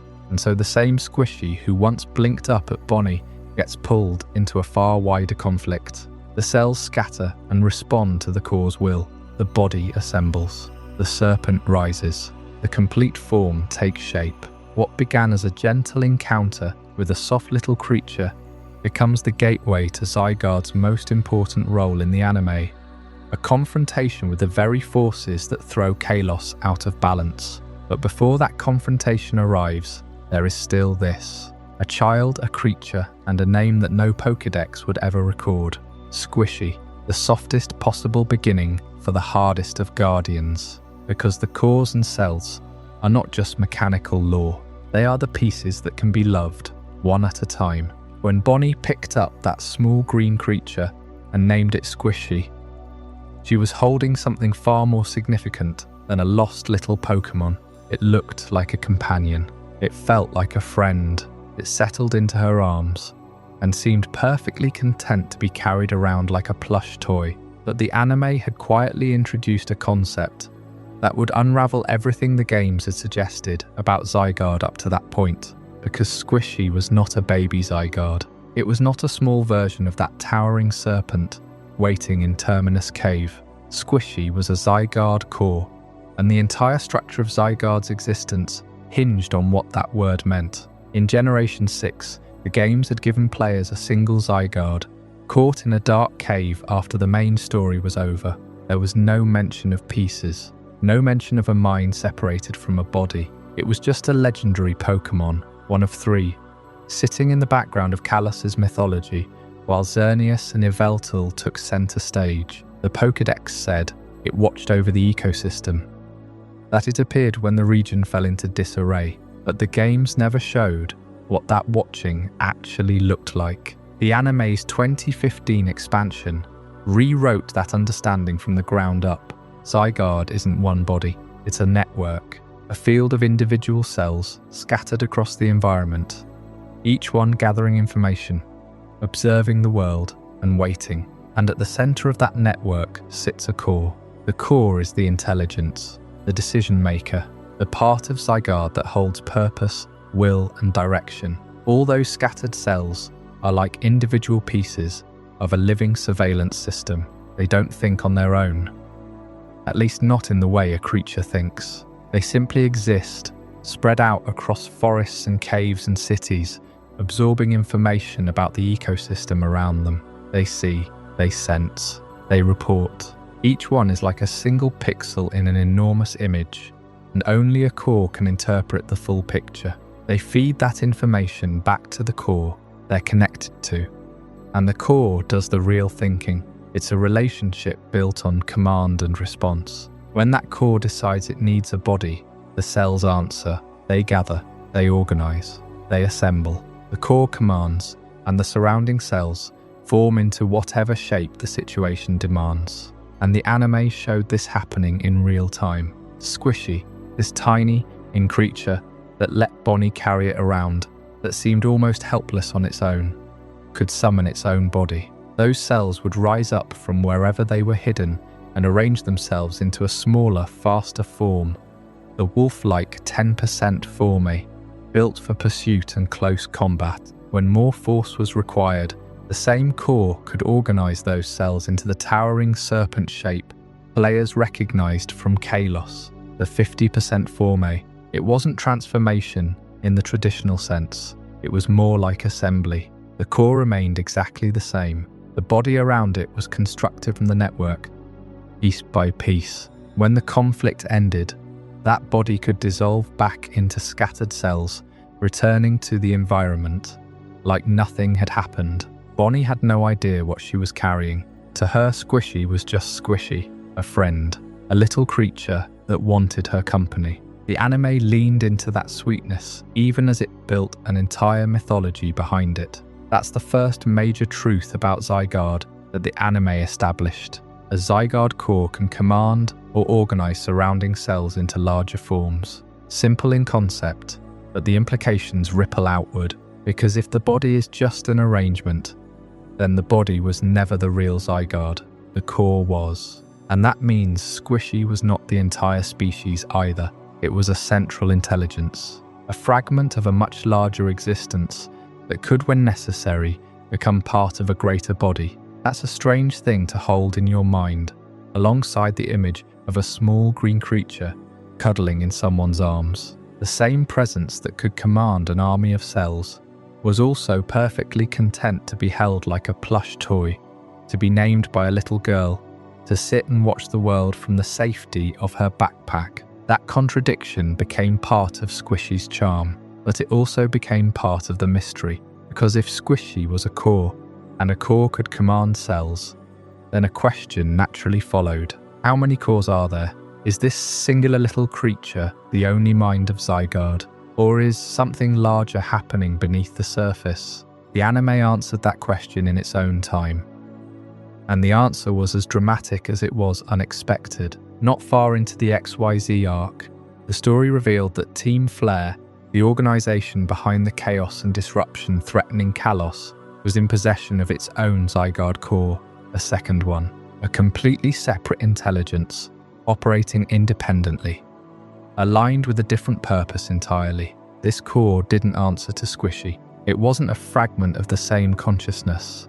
It had its own will, its own direction, its own connection to the cells around it, and Team Flare had access to it, trying to bend Zygarde's power toward their own ends. That revelation changed the framework of everything the story had built. What looked like one legendary, a singular solitary guardian, hiding in the shadows of Kalos' mythology, was actually something far broader. Zygarde's consciousness is not limited to a single individual, it's distributed.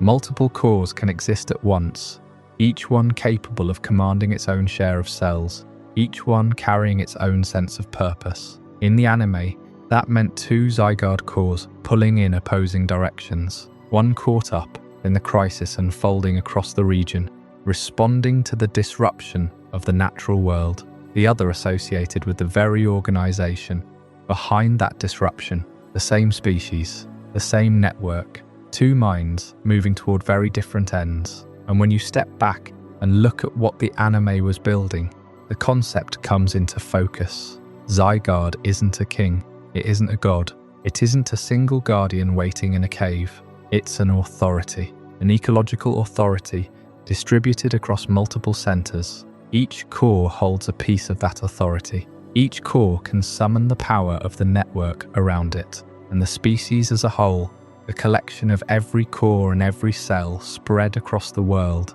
functions like an ecosystem in itself. No single point holds all the power. No single body contains the whole species. The order Pokémon is, in a very literal sense, made of order.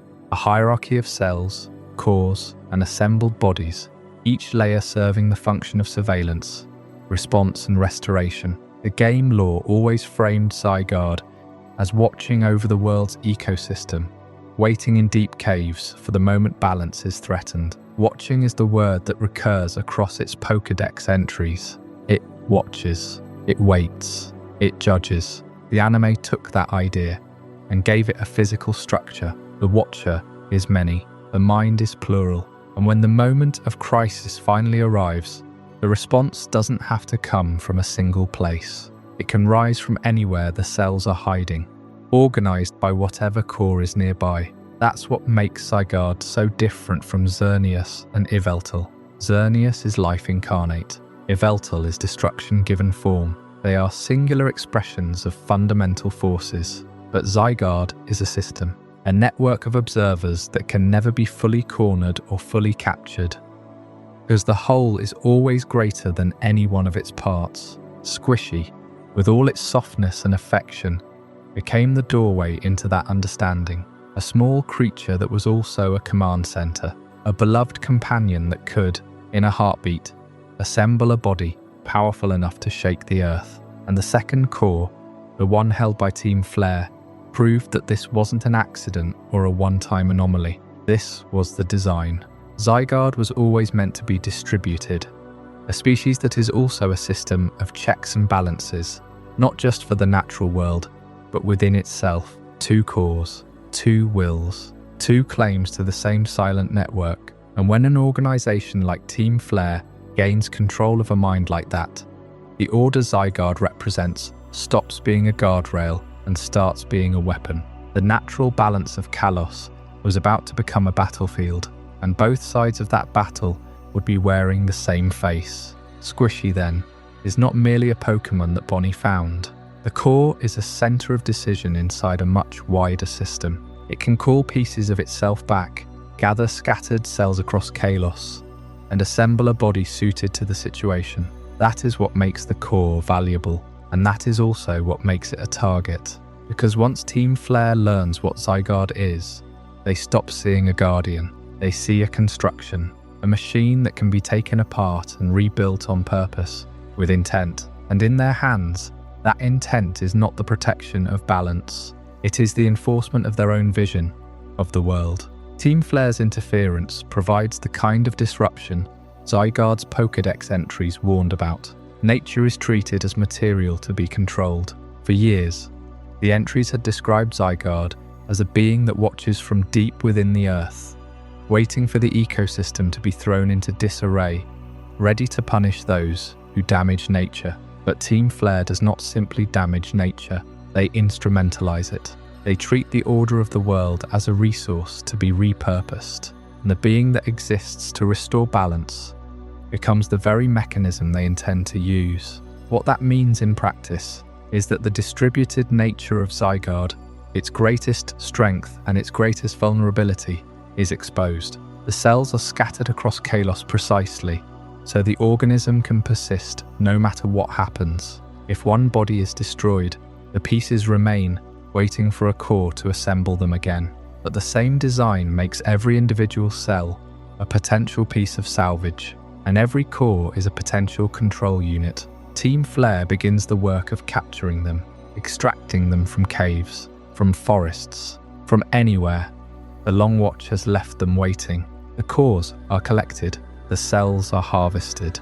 This is not a hunt for a trophy. It is an extraction, a disassembly of something that should never have been taken apart by anyone's hands but its own. And it is worth remembering that one of these cores is Squishy, the small, soft presence Bonnie had carried with her, a creature that showed curiosity, trust, even affection. That same core is now strapped into place, treated as a component in a device it was never meant to power. Whatever the wider Zygarde system is, this core has a history. It has been named. It has been held. It has been cared for by a child who had no idea what she was holding, and now it is being turned into a part of a weapon. Zygarde's cells and cores become targets for capture, extraction, and weaponization. The cores carry the will of the organism. The cells carry the material. And in Team Flare's project, both are fed into a larger plan. The cores are meant to act as the control center of a weapon shaped like the Guardian itself. The cells are meant to build that weapon, a false body made of a true purpose. The plan, in essence, is to convert the ecosystem's defense mechanism into machinery. Every instinct Zygarde has, the monitoring, the judgment, the decisive response, all of it is to be redirected, compelled, attached to the ambitions of an organization that wants to decide what deserves to exist. Inside their headquarters, the harvested cells are not stored like specimens. They are drawn together against their will, threaded through conduits of metal and light, shaped into a structure that waits in silence. The weapon grows the way a body grows, but it is built the way a machine is built, and it is alive the whole time, aware, waiting for the moment when the parts that were stolen remember that they belong to one another, and that is when the conflict changes shape. It is no longer about stopping a villainous organization. It is about preventing an ecosystem's defense mechanism from being converted into machinery. Consider what that means for a moment. If this were only about Team Flare, the resolution would be straightforward. Defeat the leader, dismantle the organization, destroy the machines. But Zygarde is not a machine. It is a living system, a mind spread across an entire region, a guardian that has spent its existence watching, waiting, and choosing when to act. When Team Flare forces their way into that system, they are not simply attacking a Pokémon. They are attempting to rewrite the relationship between the natural order and the people living inside it. They are trying to make the Guardian itself serve the destruction it exists to prevent. And under that pressure, something shifts in Zygarde. The crisis forces Zygarde to move from observation into direct resistance. Until now, the Order Pokémon could afford to wait. It observed. It monitored the world from deep below, ready to respond when the ecosystem was threatened. Patient, unhurried. The cells did not assemble without cause. The cause did not move without reason. They became what they needed to become, when they needed to become it. But this is different. This is not a storm, not a spreading poison, not a slow decline in the health of the land. This is a deliberate project aimed at the very heart of what Zygarde is. The Watcher has been found, the Watcher has been captured, and the Watcher must now decide what it means to resist. What follows is not the calm emergence of a legendary Pokémon, answering a call at the moment it deems right. It is the desperate response of an organism under attack. The cells answer the cause. The cores push against their restraints, and a form that was never meant to serve any purpose but balance begins to take shape in the middle of a battlefield, because something has tried to turn it into a weapon, and it will not allow itself to be used. That is the moment Zygarde stops being a presence in the background of Kalos, a myth tucked away in a cave, a silhouette waiting in the dark. It becomes an actor, a force that has been forced to engage, and once that door opens, Once the Guardian enters the conflict directly, there is no easy return to watching. The world has demanded something of it. The question now is what it will become and what it will be willing to do in the final moments of the fight for the balance it was always meant to protect. When Team Flare's machinery began pulling Zygarde's cells apart, when nature itself was reduced to raw material for a weapon, the response came swiftly. But it did not come in the shape most people expected. For years, the only image anyone had of Zygarde was the great serpent coiled in Terminous cave, 50% of its full power, a massive green dragon body that seemed built to loom over the landscape. That was the Zygarde that appeared in Pokémon X and Y, the cryptic guardian that watched from the dark. So when the crisis finally broke open, when the core called its cells together for a response, the natural assumption would have been that same towering figure.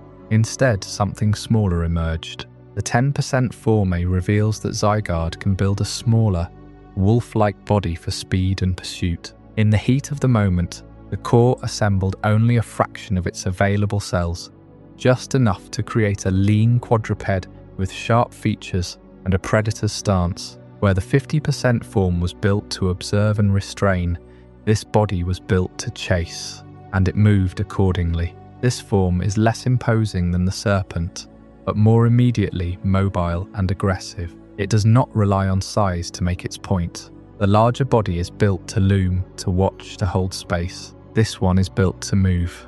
It darts forward, closes distance, presses the attack with the kind of raw directness that a larger body simply cannot manage. The wolf-like silhouette is not a display of power. It is a functional tool for pursuit, for interceptions, for the messy close-range work of stopping a threat before it can finish what it started. It is a strange thing to see for the first time. In the anime, this transformation came through Squishy, the small green core that Bonnie had befriended. Squishy appeared to be a helpless creature at first, something vulnerable that needed care and protection. But when the situation turned violent, when Team Flare's agents closed in, that same small core gathered matter from nearby and shaped it into a creature that could fight back. The contrast was deliberately shocking. The tiny being that had fit in a child's hands suddenly wore the body of an aggressive four-legged hunter. That moment also redefined what the word Zygarde even referred to. Up until then, it was the name of a Pokémon species with a single shape, but seeing the same core take on a completely different silhouette made the naming itself a problem. Zygarde was not the serpent. Zygarde was the intelligence behind different constructions. The serpent was one result, the wolf was another, and the core that commanded them was something else entirely. The design choice matters too. A quadrupedal, wolf-like body carries associations that the serpentine form does not. Wolves work in packs. They hunt through endurance and coordination. They close distance relentlessly. A serpent watches and strikes from stillness. A wolf pursues. So the 10% Forme tells you what kind of action Zygarde is taking. It is not sitting in the cave waiting for the ecosystem to fail. It is moving through the world, running down the source of the disturbance, meeting the threat where it lives. The form is the message. Its design suggests that Zygarde does not have one ideal body. It chooses the configuration demanded by the crisis. The serpent is appropriate for guarding territory, for being a silent presence that watches over an entire ecosystem. But a crisis doesn't always arrive as a slow imbalance. Sometimes it arrives as a sudden, immediate threat, something that needs to be met with speed before it spirals further out of control. For that, a smaller frame works better.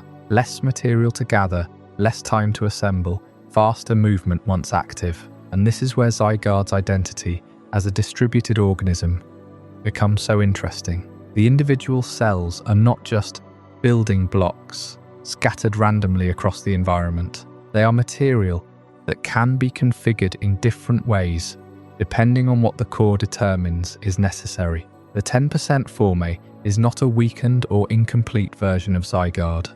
It is an intentional design choice, a different mode of operation, a response tuned to the specific nature of the threat. It is a form selected for efficiency, for the ability to enter a fight quickly and without great ceremony. The first transformation reframes the original 50% form as only one operational state among several.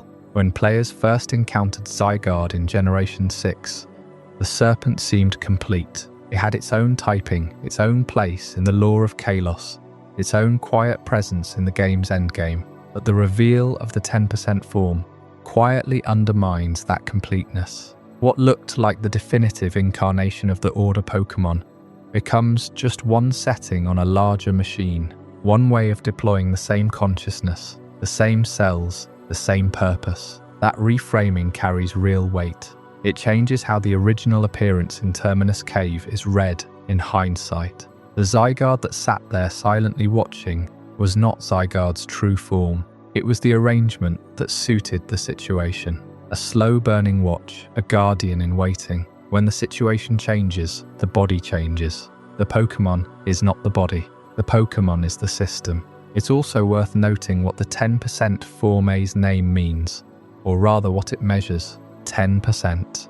A statement of scale, but not of weakness. This form is efficient because it is small, quick, and sufficient to the moment. It wasn't built to win a prolonged war. It was built to handle the immediate problem, to intercept, to pursue, to apply just enough force with enough speed. And when the need grows beyond what that body can manage, the cells can be gathered again, rearranged, built upward into something far larger. In the games, that flexibility eventually became a literal mechanic. Pokémon Sun and Moon brought the 10% Forme into the player's hands, letting them assemble Zygarde from collected cells and cores, swap between forms at will, and see the different bodies as parts of one connected system rather than separate species. The gameplay mirrored the lore. Gather the pieces, choose the arrangement, respond to the situation. There is something almost practical about that approach, and it makes Zygarde feel less like a mythical dragon and more like a response system. The ecosystem is being monitored.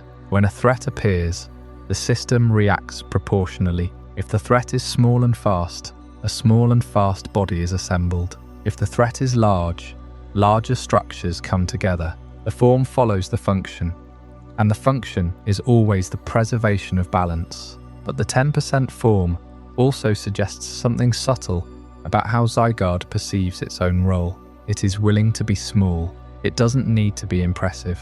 It doesn't need to announce itself with scale and spectacle. The wolf-like body moves through the environment as a hunter, not as a monument. It gets close, it moves quickly, and it does what needs to be done. That is the behavior of a creature that understands its purpose completely and doesn't waste energy on appearances. And yet, the fact that this form exists at all raises a question that lingers in the background.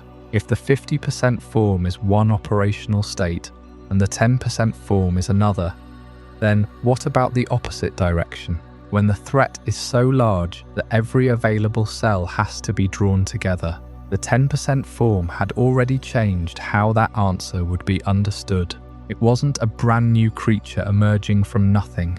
It was the same Zygarde, operating on a different scale, and the logic of that system pointed towards something far larger still waiting to be assembled. The 10% form showed us something important. Zygarde could build small. It could compress its distributed body into a wolf-like frame built for speed, for close-range pursuit, for chasing down whatever had disturbed the balance. But the form we knew first, the one that made Zygarde a recognizable face in Kalos, was never that small. It was the serpent. And in the older games, that serpent seemed like the entire answer. Here is the thing about retroactive storytelling. Once you learn about cells and cores, the familiar serpent is no longer the whole creature. It cannot be, because the 50% form was never introduced as one of several configurations. It was introduced as the Pokémon itself. Zygarde, the Order Pokémon, a coiled dragon waiting in Terminous Cave. That was the entire presentation. A single body, a single presence, a single legendary encounter at the end of a dark cave. But when the expanded lore arrived, when we learned that Zygarde is a distributed organism, that it is made of countless cells and guided by cause, the serpent started to look different. Not because it changed, but because we finally understood what we were looking at. The 50% Forme, seen through this new lens, becomes something more specific. It becomes a large-scale field body, capable of surveying territory and confronting major threats. It is not Zygarde's final state. It is not even necessarily Zygarde's starting point. It is a configuration assembled for a purpose, a patrol body, a response unit, the form you build when you need to move through the world, with enough presence to be taken seriously, and enough reach to cover real ground. Consider the logic of the forms we now know. The 10% Forme is compact and aggressive, built for speed and keen pursuit work. It can chase down a threat through difficult terrain, move fast, strike hard, and do it all without the overhead of a larger frame. But when you need to survey territory on a bigger scale, when you need to watch from above, to loom over the landscape, to confront something that requires a serious physical presence, the 10% form is not the right tool. You need the serpent. You need the 50% Forme. And that reframes everything about how we first met Zygarde in Pokémon X and Y. Back in Generation 6, the 50% form was the only form. It stood in Terminous Cave, and the game presented it as a complete legendary Pokémon. You walked in, you saw it, you battled it, you caught it. There was no mention of cells, no mention of cores, no implication that this creature was actually part of a much larger system. Its apparent completeness in X and Y was an illusion, but it was not a lie. It was simply the result of the player's limited access to the deeper system. We were never told the whole story, so we filled in the blanks with the assumption we always make, that the Pokémon in front of us is the entire Pokémon. This is worth sitting with for a moment, because when you revisit that original encounter with the expanded lore in mind, it gains new meaning. The player who walked into Terminous Cave was not interrupting a solitary creature's rest. They were intercepting a deployed configuration, a field body that had been assembled, positioned, and sent out to do its work. Zygarde was there in the cave, not because it lived there as an individual, but because that was where its body needed to be. The cave was a watchpost, the serpent was the watchman, and catching it, that becomes a strange event when you think about it. The player captured a deployed configuration, not necessarily Zygarde's final state. They caught the patrol unit, the field body, the part of the system that was currently active in that location. But the rest of Zygarde, the cells scattered throughout Kalos, the cores that might be elsewhere, was never part of the capture. The player took the assembled form and left the distributed system behind, or at least, the system continued to exist in ways the game never asked us to consider. Now, there is an important distinction to make here. This reading of the 50% Forme is an interpretation built on retroactive lore. The original games did not intend for us to understand Zygarde as a distributed creature. That concept came later, from the anime and from the Generation 7 mechanics. But once that concept exists, it changes how we experience the older material. This is what happens when a franchise goes back and deepens something that was once simple. The earlier version of the story doesn't become wrong, it becomes incomplete, and our understanding of it has to grow. So let's think about what the 50% Forme actually represents in this expanded framework. It is the middle ground. It lacks the lightning-fast pursuit of the 10% Forme, but it compensates with raw physical presence and the ability to survey wider areas. It lacks the overwhelming finality of the completely assembled state, but it does not need that finality for everyday work. The 50% form is the practical body, the one that Zygarde builds when it needs to be active in the world, to respond to disturbances, to be visible enough to deter, and strong enough to act. And in the Pokémon XY's anime, we saw this made tangible. When Squishy and the Acors needed to act, they assembled the serpent. Not the small pursuit form, not the ultimate form, the serpent, because that was the configuration suited to the crisis at hand. It could confront the scale of the problem, meet the threat head-on, and move with enough deliberate force to matter. The 50% form in that context was not a lesser version of Zygarde. It was the appropriate response. The size of the body matched the size of the job. There is something quietly profound about this. The Zygarde we thought we knew in Kalos, the one coiled in the dark, described in its Pokédex entries as watching those who damage the environment, was already doing exactly what the later lore says it does. It was monitoring, it was surveying, it was present in a place where it could observe the ecosystem. The serpent was the field body, deployed for exactly that purpose. The original games told us this without telling us. They showed us a guardian in a cave, and we assumed the cave was its home. But with the expanded framework, the cave looks less like a home and more like a station. The guardian was on duty. This also helps explain something about Zygarde's reputation. As an understated legendary, people often felt that Zygarde in X and Y was underwhelming. A single serpent in a cave, with little fanfare and no real story built around it. But when you understand that the serpent is a deployed configuration, that underwhelming feeling starts to make sense. Zygarde wasn't presented with a grand narrative because the 50% Forme is not the grand narrative, it is the working body. The drama of Zygarde's story lives in the system, in the cells, in the cores, in the assembly, in the final form that emerges when everything comes together. The serpent was just the part of that system that happened to be in the field when we arrived. And so the 50% Forme deserves to be reconsidered, not because it changed, but because we finally have the context to see it for what it always was. A large-scale field body, an active presence, a configuration assembled for a purpose. The familiar serpent has not lost its identity. It has gained a deeper one. It was never the whole creature. It was the creature at work, and that raises an obvious question. If the 50% Forme is a field body, if it is a configuration Zygarde assembles when it needs to act, then what happens when the need is truly great? When the threat is too large for a patrol body, too severe for a serpent in the field? The system of cells and cores exists for a reason. Every configuration has its place, and somewhere beyond the serpent, beyond the working forms we have seen, there is the state that Zygarde builds, when every piece of its distributed body comes together at once. The forms we know are steps toward something.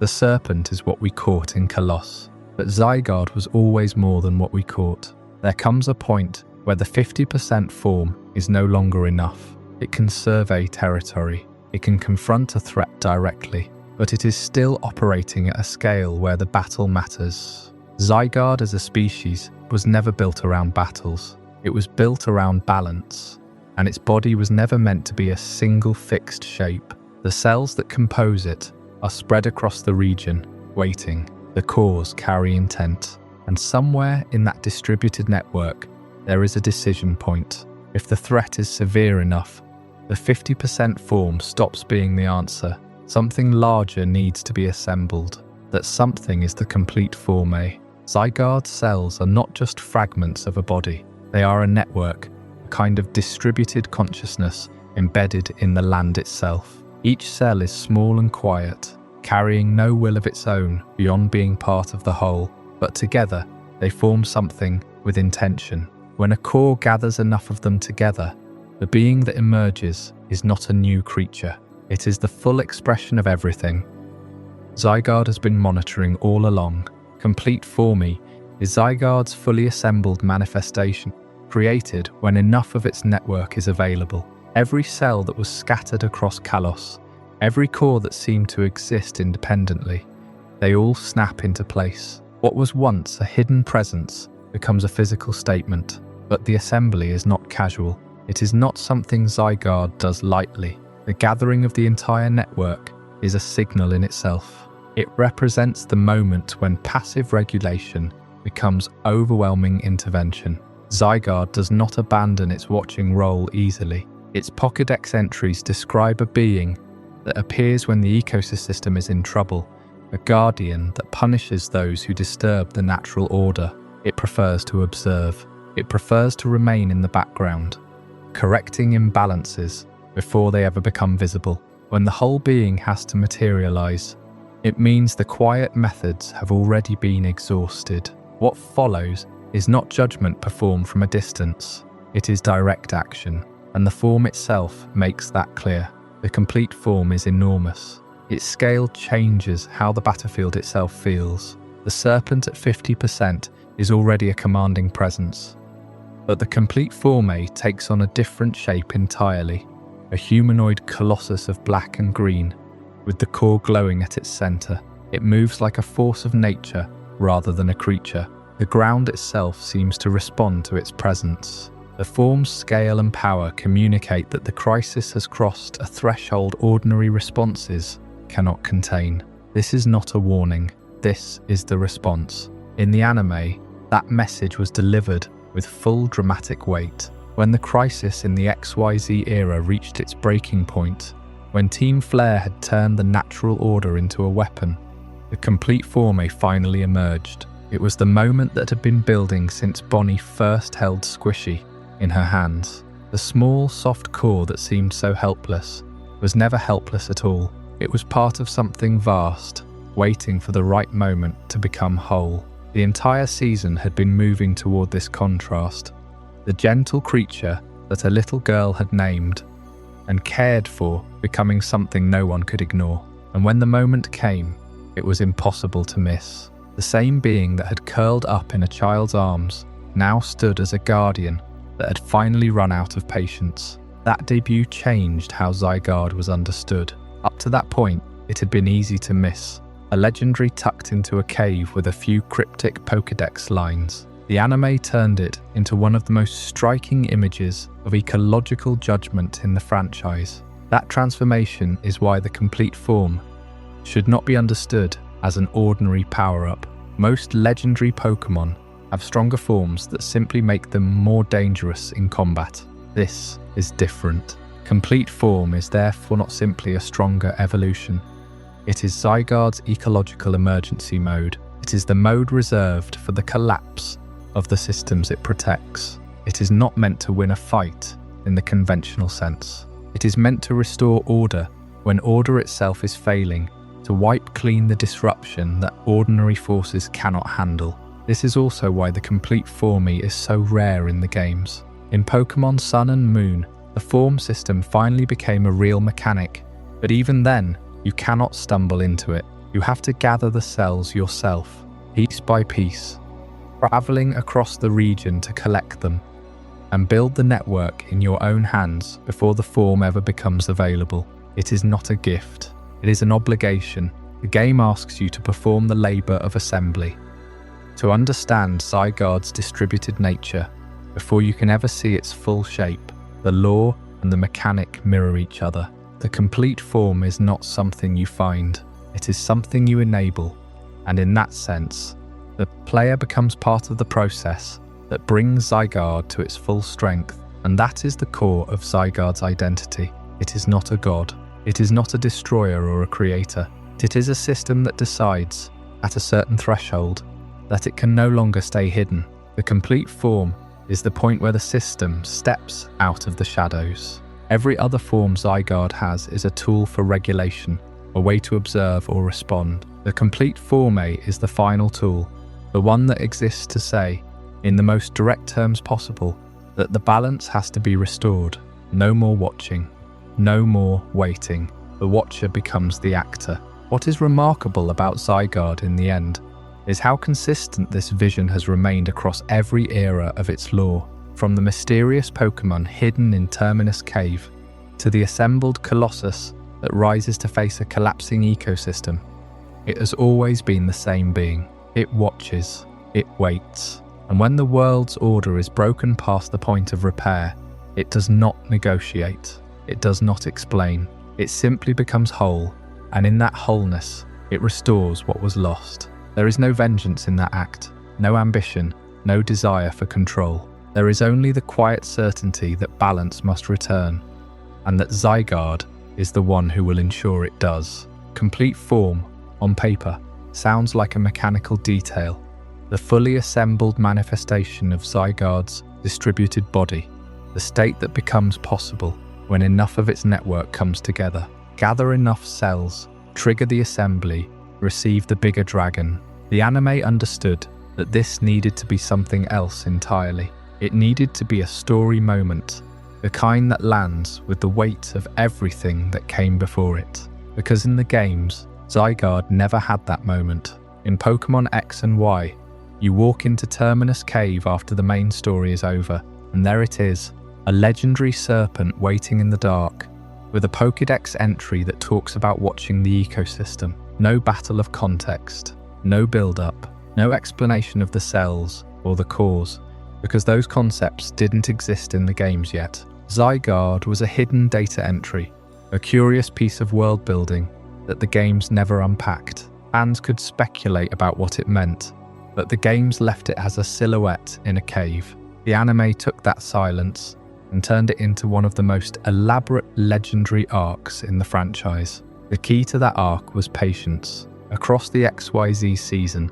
the pieces slid into place without ever announcing themselves. Bonnie found Squishy, a small green creature that seemed more like a companion than a legendary, and only later did we learn that Squishy was a Zygarde core, a central intelligence, the seed of a much larger being, and scattered through Kalos, Zygarde cells were appearing too, quiet fragments that seemed inert on their own. The audience was watching a mystery slowly take shape. Something was out there, sleeping.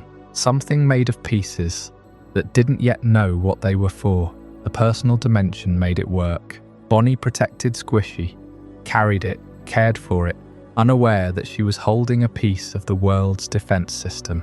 The story didn't treat that as a joke or a side quest. It let the connection breathe, so that when the pieces began to move, the audience felt it through her. The tiny creature she had held was about to become the biggest thing Kalos had ever seen. Team Flare was the catalyst. Their interference was not subtle. They weren't just disturbing nature.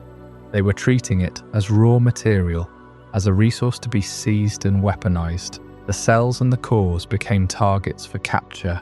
The component parts of a being meant to protect the world were being torn from the earth and repurposed for the exact kind of ambition the Order Pokémon exists to restrain. The hunters had found the Guardian's sleeping body, and they were carving pieces out of it, and the threat kept escalating. This was never going to be a localized problem. The Pokédex always said Zygarde appears when the Kalos ecosystem is thrown into disarray, but Team Flare's plan was far beyond disarray. They were reaching for the ultimate weapon, a device of absolute destruction from 3,000 years ago, meant to burn away the present and rebuild it according to one man's vision. The shadow of that weapon fell over all of Kalos. Human ambition had stopped being a disruption. It had become an existential threat, and that was the threshold Zygarde could not ignore. The transformation into complete Forme arrives as a direct response to that escalation, not a tactic, not a power-up chosen to win a fight. The emergency threshold crossed. The cells surged toward the core, assembling in a rush of green light, and what rises from that assembly is no longer a serpent that could be mistaken for just another legendary. It is a towering, ancient dragon, vast and absolute, looking less like a living thing and more like a natural law given shape. In the history of the anime, very few moments sell the scale of a legendary's true power this completely. And it wasn't just the design. Though the design is magnificent, it was the convergence. Every encounter with Squishy, every cell drifting through the background of the story, every quiet hint that the fragments were connected, all of it resolved in this single perfect moment. That reveal confirmed what the games had never articulated. The scattered cells were never random collectibles. They weren't Easter eggs hidden across the map for curious players to find. They were dormant components of a planetary defense. Each one was a sleeping piece of a system that had existed long before Team Flare, long before Kalos was even named. The cells weren't fragments of something that had fallen apart. They were a network that only activated when the world genuinely needed it. An immune system stretched across an entire region, and so Zygarde's greatest battle became the physical expression of its core purpose. It did not fight for pride, for territory, or for survival in any conventional sense. It fought to restore order.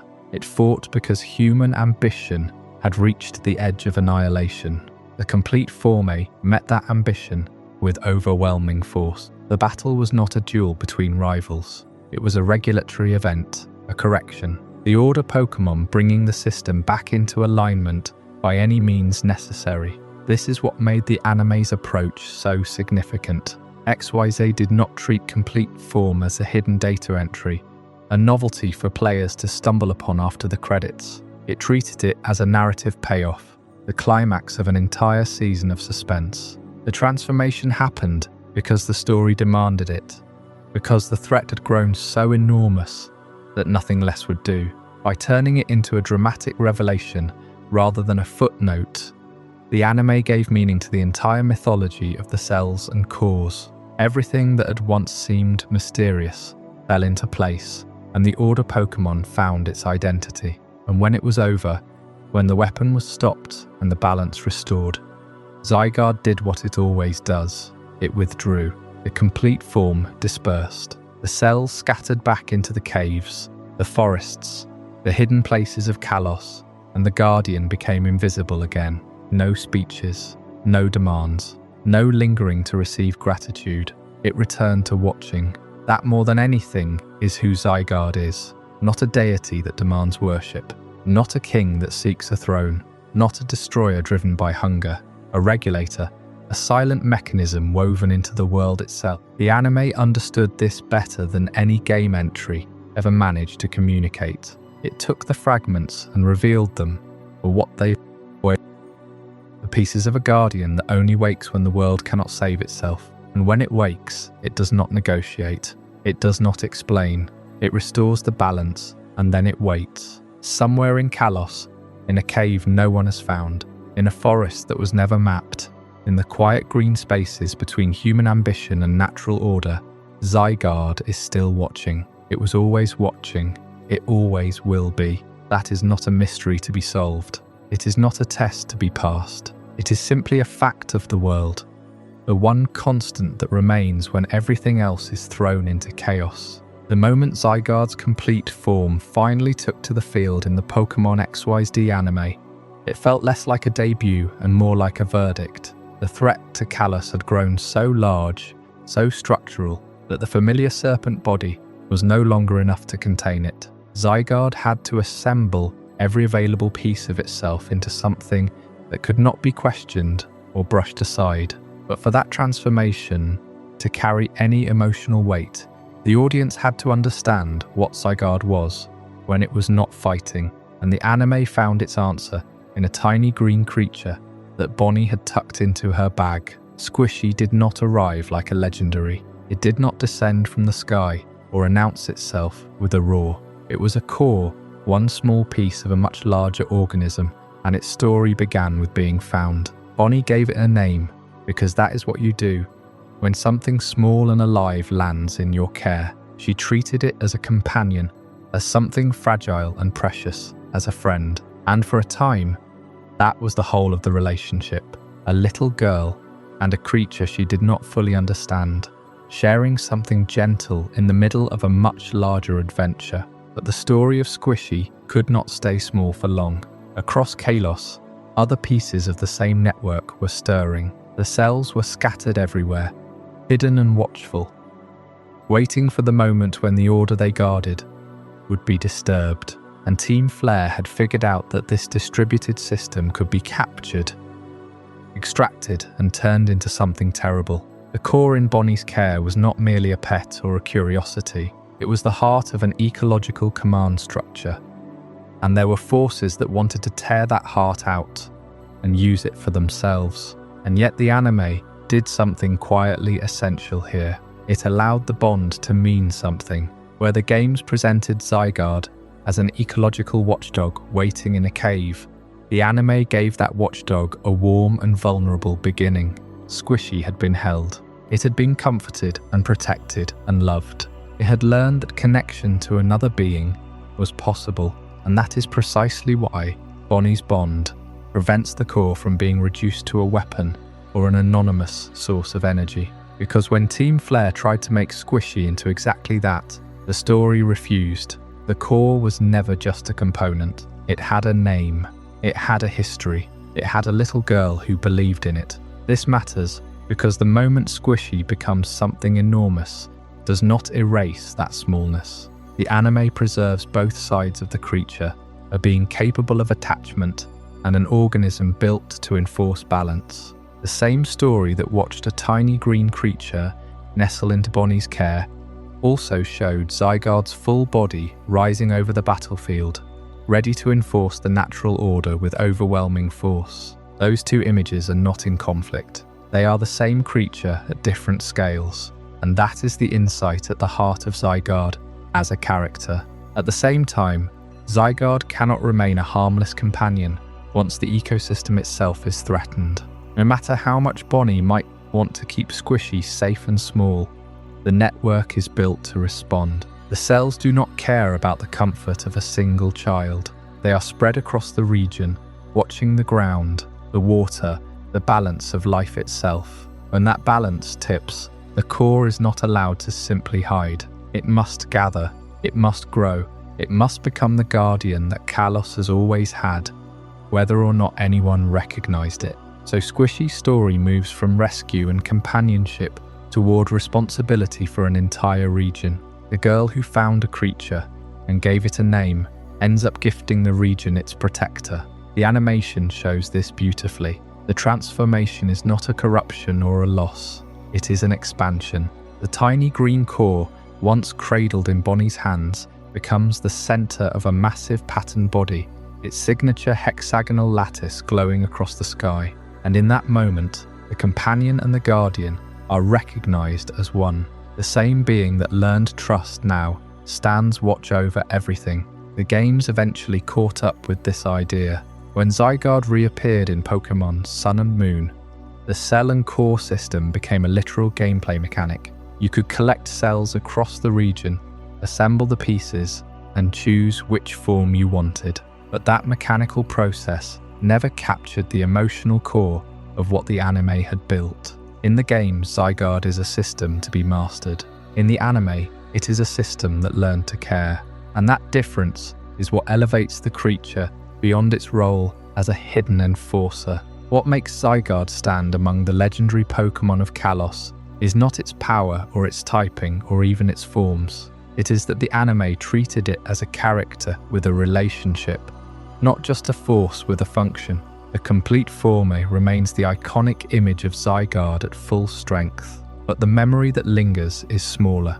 A girl, a creature, and a bond that refuse to let a living being become a battery. In the end, that is where Zygarde's mythology truly lives. Xerneas gives life, Yveltal takes it away, and Zygarde watches the exchange, making sure neither force ever outgrows the other.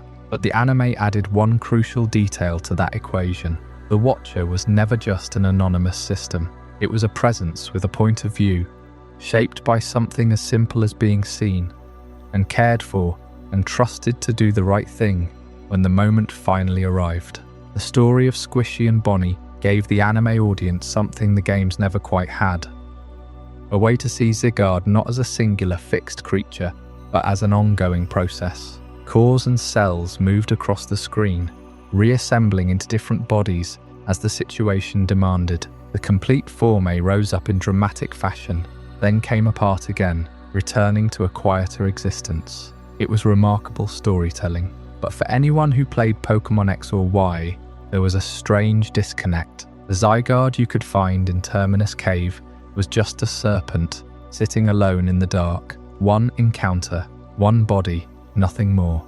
The anime had described a living system. The games had handed us a statue. Then Generation 7 arrived. Pokémon Sun and Moon bring the core and cell concept into the game mechanics, and they do it so thoroughly that Zygarde's entire identity has never been the same since. When you began exploring Alola, you would occasionally notice small, glowing objects scattered across the islands. Some sat on rooftops, some hid in tall grass, some were tucked into corners of caves or half buried on rocky shorelines. They didn't move, they didn't attack, they just existed, pulsing faintly, waiting to be picked up. These were Zygarde cells. Rarer still were Zygarde cores.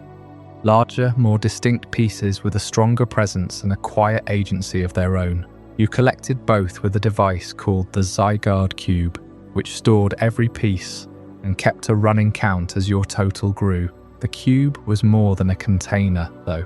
It was an assembly station.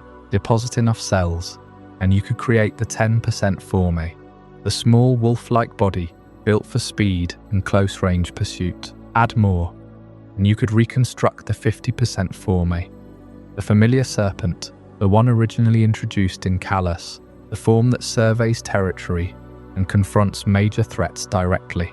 And at the highest count, you could assemble the complete form, the fully realized Guardian, the Colossus the anime had unveiled with such ceremony. Zygarde was no longer a single Pokémon you caught. It was a construction project, a gradual, deliberate reconstruction of something that had been broken apart and scattered. And that is a massive shift. Zygarde is no longer defined only by a single encounter in a cave. Its pieces can be gathered, stored, and reassembled. The mystery that had lingered since Generation 6. Where did this creature actually come from? What does it really do? Suddenly had an answer, and the answer was mechanical. Zygarde had always existed as pieces. The lore said so.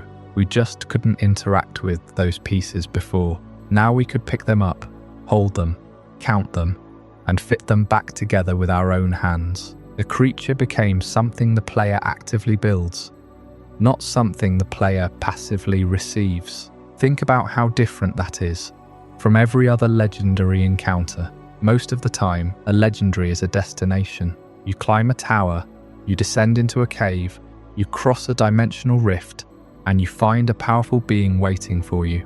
The encounter is the point. With Zygarde in Alola, the encounter is spread across the entire map. There is no single moment of revelation. There is a slow grinding accumulation. You find one cell on a cliff, another in a patch of grass, another behind a rock formation, and somewhere along the way you realize you're not collecting objects. You're reconstructing a consciousness. The player is now placed inside the same process that the anime dramatized. In the XYZ series, viewers watch Squishy absorb cells from its environment, rebuilding its body piece by piece as the crisis in Kalos escalated.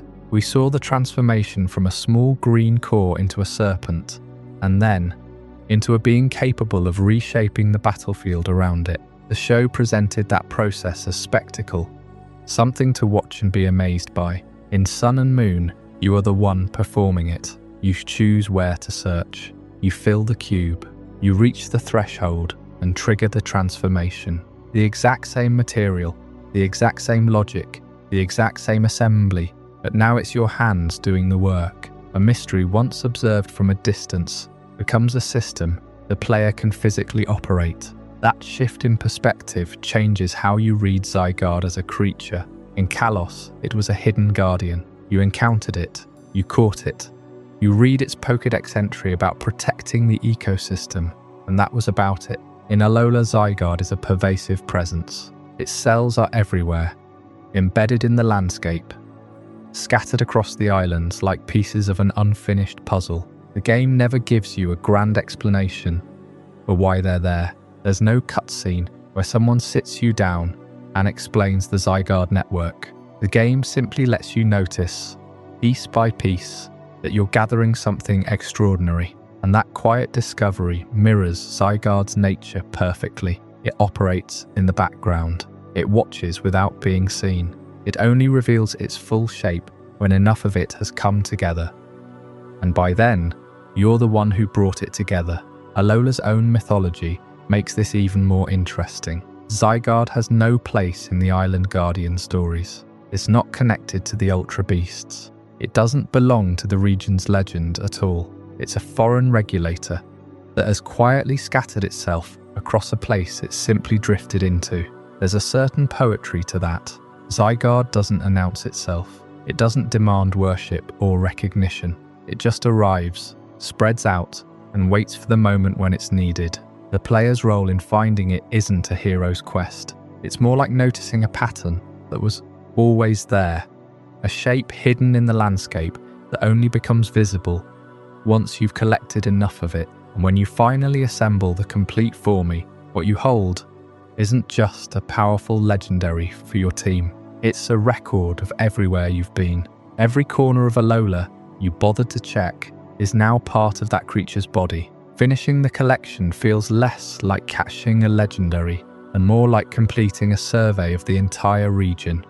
A map made out of a creature's scattered pieces. That's exactly what Zygarde was always meant to be. The being that watches the world isn't a single entity looking out from one hidden place. It's a network distributed, embedded in the landscape itself. And in Sun and Moon, the network becomes real. The games also carried forward Zygarde's role as a judge.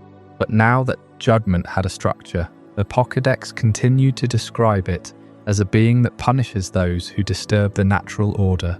And in the lore of the Ultra games, that role became even more explicit. A force that wipes out those who threaten the balance. But the mechanic of gathering and assembling gave that judgment a process. The cells gather, the core makes a decision, the body assembles, the balance is restored. What was once vague mythology became a functioning system, and the player sat at the center of it. Generation 7 didn't just add a new way to get a Zygarde, it retroactively explained the creature that had been sitting in Terminous Cave all along. That serpent in the dark wasn't alone. It was a fragment. A large fragment, but still a fragment, of a much larger consciousness. The games had finally caught up to the idea the anime had been building toward, and in doing so, they completed Zygarde's transformation from an understated legendary into something far stranger and more interesting. Distributed mind, a system, a watchman assembled from scattered pieces. Even after the credits rolled and later games picked Zygarde up again, that identity stuck. Whatever form it appears in now, it carries the weight of that process with it. It's not just a dragon in a cave anymore. It's a being you put back together. And for anyone who did, Zygarde will always feel less like a distant mystery and more like a quiet, patient presence. One that was watching the whole time and that you helped bring back into focus. When Pokémon Sun and Moon brought the core and cell concept into the actual games, it needed a way to make that concept tangible, not just background lore, not just a Pokédex footnote. The answer was the Zygarde Cube. The Zygarde Cube is a small device, almost like a specialized case, given to the player early in the adventure. It's the mechanical heart of Zygarde's presence in Alola, and it turns the scattered cells into a collectible network with a clear purpose. Instead of a single encounter with a legendary creature in a cave, the player becomes someone who actively searches the region for tiny pieces of a much larger whole. The cube arrives with guidance from someone familiar with Zygarde's role, a researcher who studied the creature in Kalos, who understands what it means when the Order Pokemon's pieces begin to stir. They explain that Zygarde cells are scattered across Alola, and that the cube can store and combine them. The player is entrusted with this task, not because they've proven themselves in battle, but because they're exploring Alola anyway. The journey itself is the qualification, and what a journey it becomes. Finding cells across Alola suggests that Zygarde's presence is not limited to one cave or one region's borders.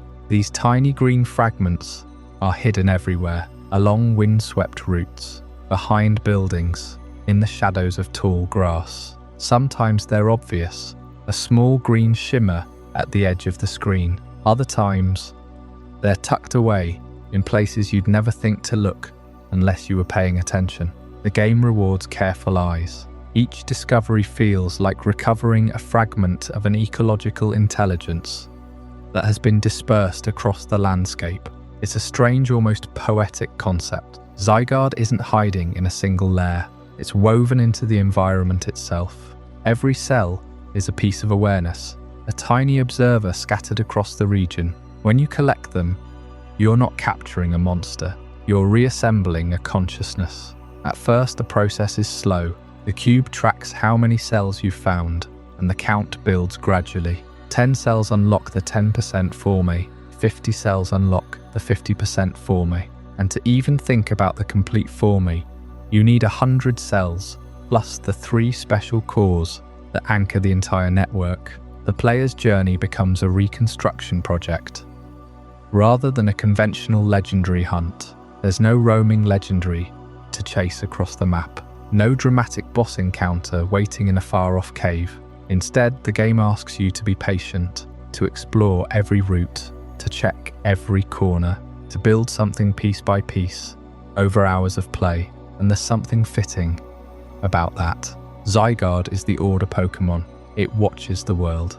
And now the player is doing the same thing, watching Alola, moving through it carefully, noticing the small details. The method of collecting mirrors the nature of the creature being collected.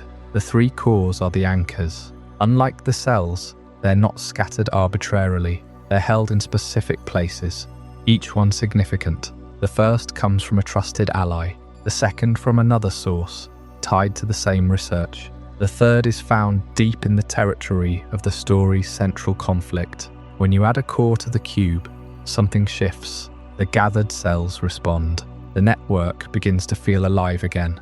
The Zygarde Cube also reveals something deeper. It's not just a storage container, it's a receiver. Each cell carries information, memories, a fragment of perception. Each core carries something closer to intent. The cube allows this scattered being to pull itself back together, to restore the connections between pieces that were always part of one organism. That idea stretches beyond Alola entirely. In Kalos, Zygarde was a single entity in a single cave, encountered once after the story concluded. Powerful, but static. Zygarde Cube changes that understanding. It proves Zygarde was never really confined to that cave. The same species can extend itself across regions, across oceans. Cells resting in Alola, hundreds of miles from Kalos, are still part of the same being, still part of the same watching presence. That's a fundamentally different way of understanding a legendary Pokémon. Most legendaries are defined by a territory or a singular force. Xerneas brings life.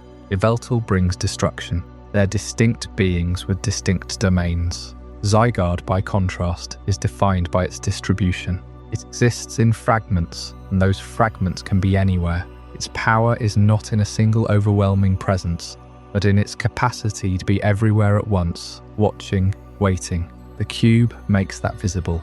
It turns the abstract idea of a dispersed guardian into something the player holds and carries across the region. Every cell collected is progress. Every form unlocked is a step closer to the full picture. And when you finally have all 100 cells and all 3 cores, you can activate the complete Forme from the cube's interface. But there's no fanfare in the traditional sense. No legendary battle, no dramatic cutscene. The complete form simply becomes available. It's a quiet payoff for a quiet kind of quest, and that fits Zygarde perfectly. It's not a creature that demands attention. It simply is, watching, waiting, ready to act when the balance of the world demands it. By the end of the adventure, the player isn't just a trainer who caught a legendary. They're someone who reconstructed a guardian through patience and attention. They collected 100 tiny pieces of awareness and,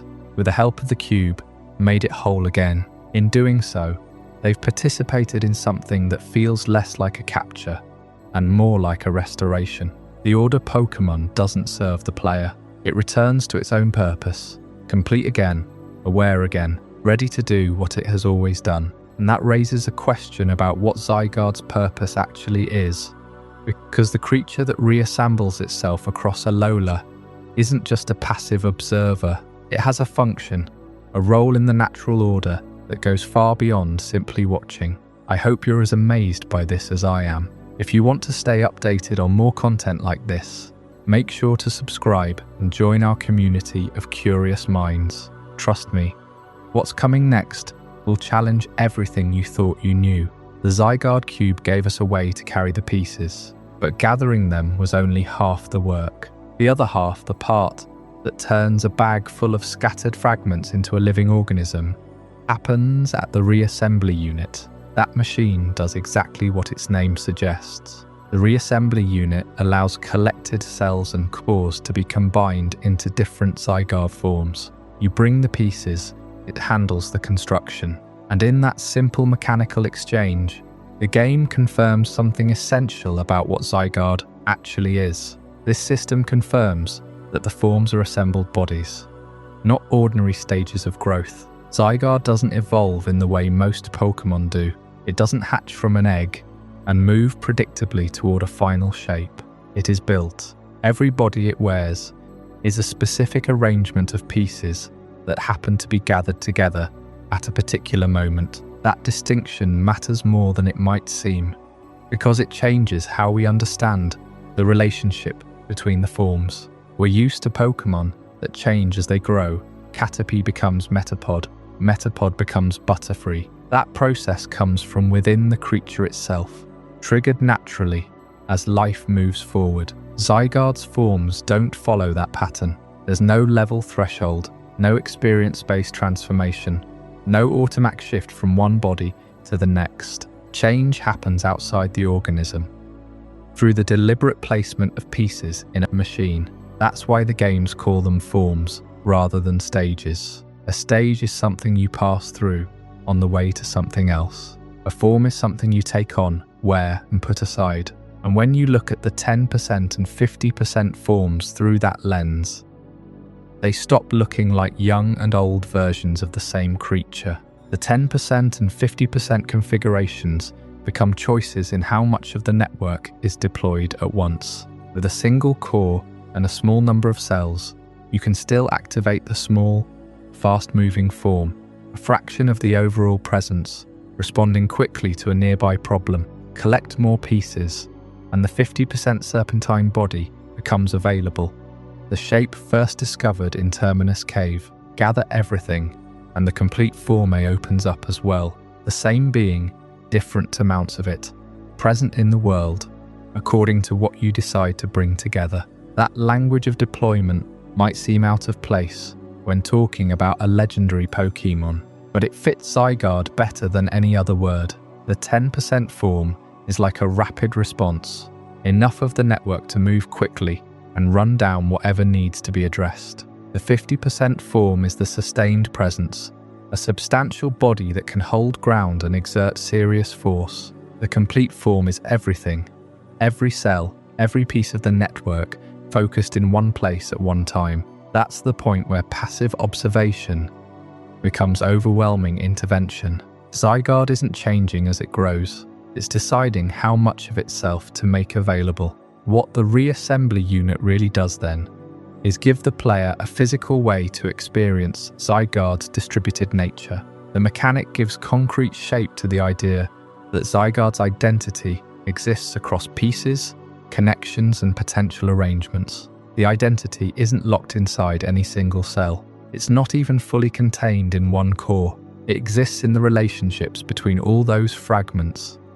in the pattern of connection that makes assembly possible, and in the arrangements that haven't been used yet. If you meet Zygarde in its 10% form, you haven't met a different being than the one that would appear at 50%. You've met less of the same being. The way it moves, the way it responds, the way it fights, all of it comes from the same coordinating intelligence, constrained only by how much of its network is present. There's something almost philosophical in that. Zygarde isn't a soul inhabiting a body. It's more like a pattern that can fill different amounts of space, and that pattern extends beyond the assembled form itself. The cells that remain scattered across the region are still part of Zygarde. They're still connected, still aware in some latent way, even when they're not arranged into a visible body. The cube and the reassembly unit don't create Zygarde.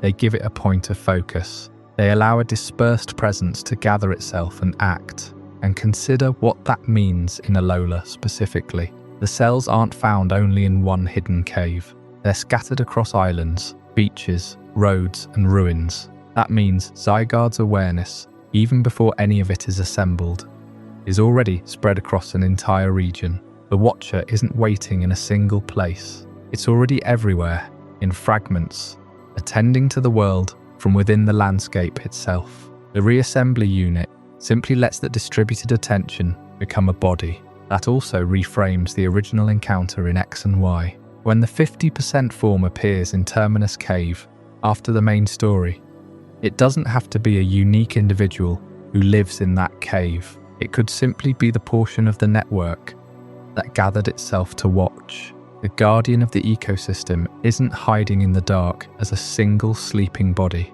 It's hiding as a latent pattern, a scattered awareness that only becomes visible when something makes it necessary. The Reassembly unit makes that idea tangible. It lets you participate in the gathering, to bring the pattern into focus with your own hands. And that creates an unusual relationship between the player and the legendary. In Sun and Moon, you don't simply catch Zygarde, you help constitute it. Every cell you find is a decision made real.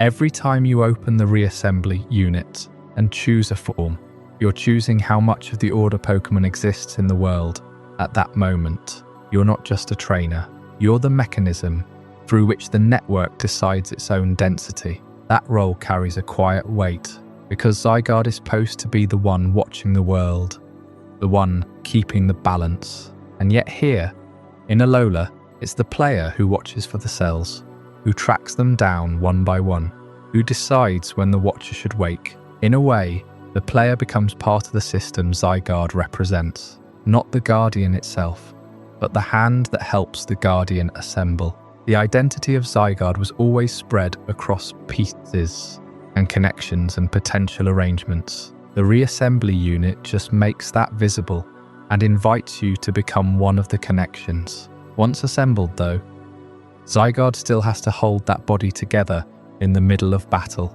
The way each form fights is as much a statement about its nature as the assembly itself, and the abilities that drive those forms, the way they shift and react under pressure, carry the same logic forward into combat, where the network's presence becomes something you can feel in every move. The Reassembly unit turns Zygarde's pieces into a system, one that players could control, collect the cells, gather the cores, and choose which form to assemble. But that system had another layer, one that reveals itself in the middle of battle rather than in a menu screen. This is where Power Construct enters the story. Power Construct is an ability with a deceptively simple rule. It allows Zygarde to change into complete form when its health falls below the critical threshold in battle. That is the mechanical description, but a simple rule can carry enormous narrative weight. Because the transformation makes damage itself the trigger for Zygarde's final response. Think about how unusual that is among legendary Pokémon. Most transformations in the series are deliberate. Mega Evolution requires a trainer and a keystone acting in unison. Primal Reversion is tied to ancient environmental forces. Other form changes rely on held items, weather, or player choice. Zygarde works differently. There is no button pressed, no stone activated, no command issued. The trigger is something far more basic: being hurt badly enough. That concept aligns perfectly with what Zygarde is. It is not an aggressive force that seeks out conflict.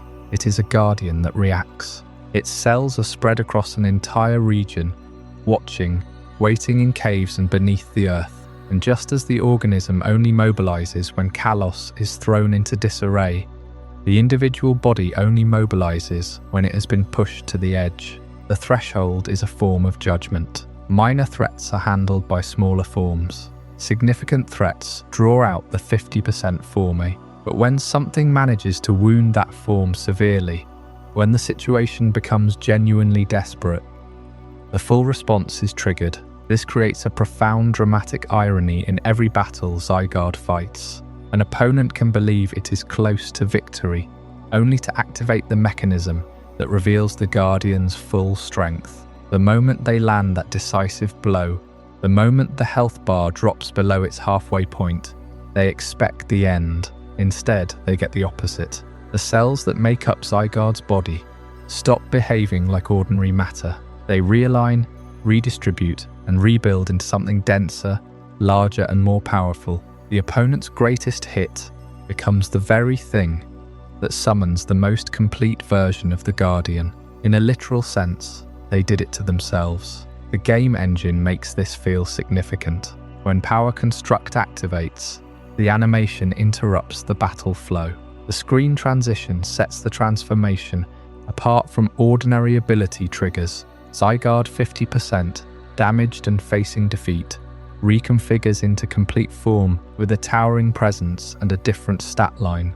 It is not just stronger, it is bulkier, with a design that reads as fully armoured. The serpentine body becomes a humanoid colossus, a chest like a shield, arms ending in powerful claws, a tail anchored to the ground. Every visual detail suggests a fortress, and it appears only at the moment when everything else has failed. Complete form is thus portrayed as a last resort. The deeper the danger, the more completely Zygarde mobilizes. That is the narrative heart of the mechanic. Zygarde does not start at its maximum.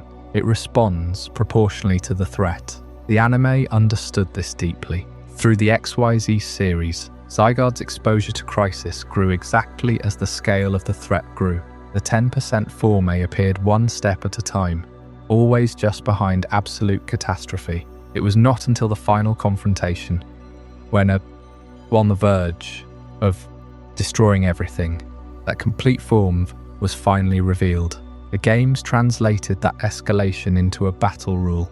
Power Construct takes the idea that Zygarde is always holding back, always conserving its true strength, and puts it directly into the mechanics of combat. There is something fitting about how this interacts with Zygarde's distributed nature. Because the body is assembled from hundreds of individual cells, damage does not work the way it does for an ordinary Pokémon. When the forms take hits, it is not a single organism being wounded. It is an assembled network absorbing impact. The transformation into complete Forme reads as those cells cooperatively reorganizing under pressure. The damage signals a structural failure in the current arrangement. In response, the cells abandon that arrangement and lock into a superior configuration. That is why the threshold is a percentage of health, rather than a timed condition or a turn count. It is a stress response. The system fails and the system rebuilds. This also shifts the psychology of any battle involving Zygarde. Opponents who know about Power Construct are forced to respect the risk. They cannot simply chip away at the 50% form and celebrate a low health bar, because crossing that line hands Zygarde a second wind in the form of a massive stat increase. You stop thinking about the final blow and start thinking about whether you can prevent the transformation entirely. Can you hit hard enough to finish the job in one strike? Can you avoid triggering the threshold? Or are you willing to face complete form head-on? That uncertainty is exactly what a Guardian of Balance should generate. Aggression against Zygarde carries consequences. The more you push, the closer you bring it to its final state. Power Construct, then, is not just a battle ability. It is the mechanical conclusion of Zygarde's entire identity. The Order Pokémon does not seek out fights. It monitors, it waits, and it responds to imbalance. Damage is the ultimate sign of imbalance. When Zygarde is hurt enough, the thing causing that hurt has effectively declared that it must be stopped. The transformation is not desperation. It is a response proportional to the threat. The deeper the danger, the more completely Zygarde mobilizes. Every tool it brings to a fight, every move it chooses to answer with, carries that same measured philosophy into the field. The Guardian does not escalate for its own sake. It escalates because the situation demands it, and the battle system simply happens to be the clearest way for players to experience that logic. It is the Guardian showing, in mechanical terms, exactly what it means to be the world's silent regulator. Power Construct makes damage the trigger for Zygarde's most complete transformation. It is a fitting mechanic for a Guardian that only moves when the system is already under real stress. But the same battles that activate Power Construct also lean on a quieter ability, one that gets far less attention than it deserves: Aura Break. On the surface, it reads as a simple counter. Zygarde's Aura Break reverses the effects of abilities associated with Xerneas and Yveltal. Xerneas brings Fairy Aura, a presence that strengthens the Fairy-type moves tied to life and renewal. Yveltal brings Dark Aura, a pressure that amplifies the Dark-type moves tied to ruin and absorption. When Zygarde steps into that space, Aura Break bends those auras backward. The boost becomes a suppression.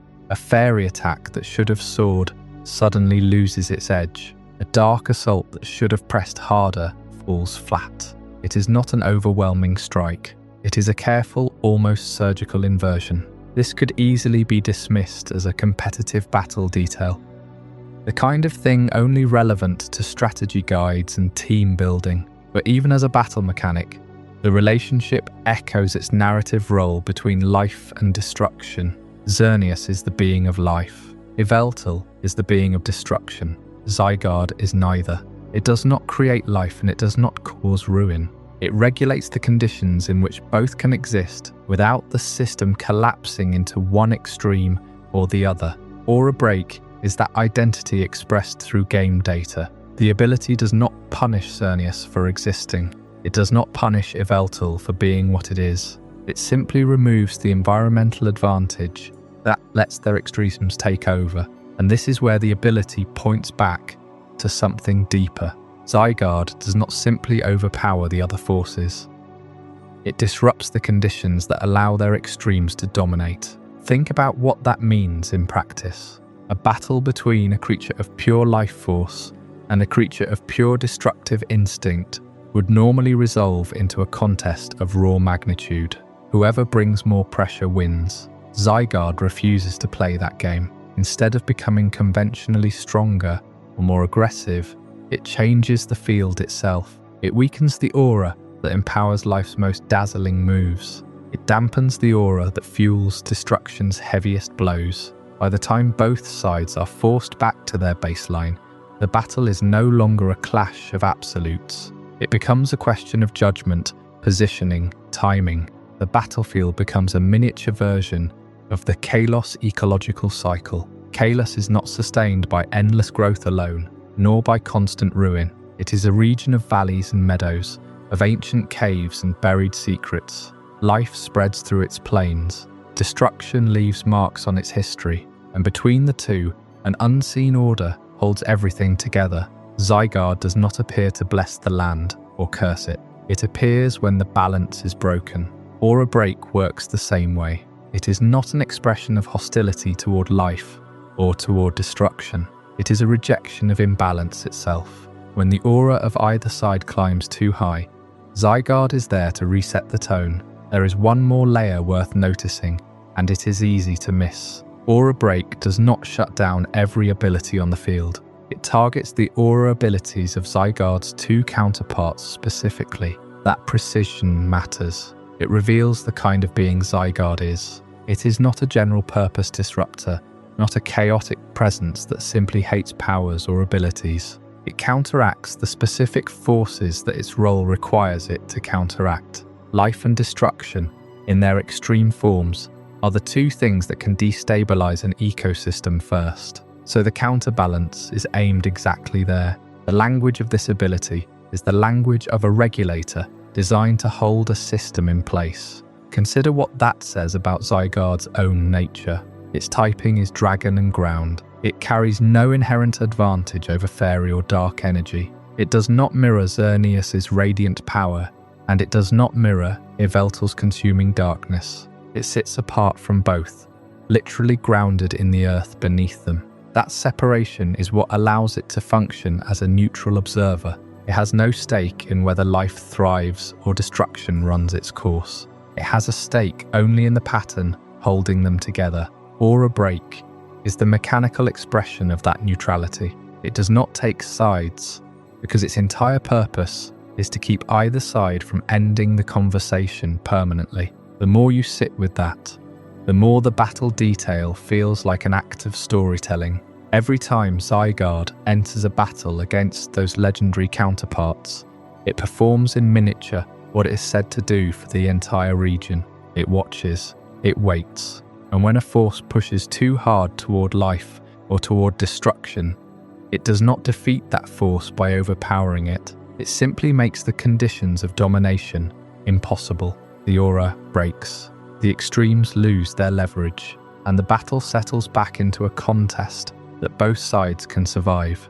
There is something almost philosophical in that approach. Most legendary Pokémon assert their identity through overwhelming presence. They are forces of nature made flesh, and their power is meant to be felt. Zygarde is different. Its power is structural, not theatrical. Aura Break does not announce itself with a roar or a burst of energy. It works underneath the visible battle, quietly changing the rules that both fighters depend on. In a franchise full of devastating abilities and world-ending myths, Zygarde's signature trick is the act of subtraction.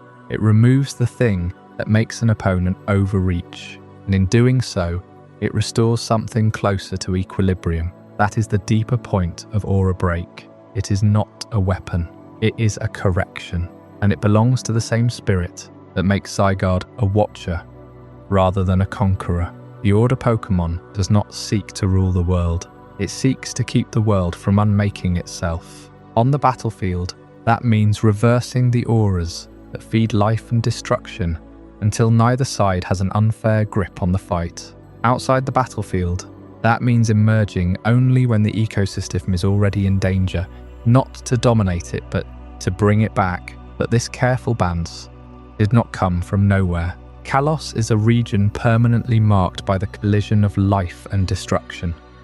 And the source of that collision is not something Zygarde watches from a comfortable distance. It is tied to the very history of the region, to a war fought long ago, to a weapon that consumed the power of life and death alike, and to the aftermath that left ruins scattered across the landscape.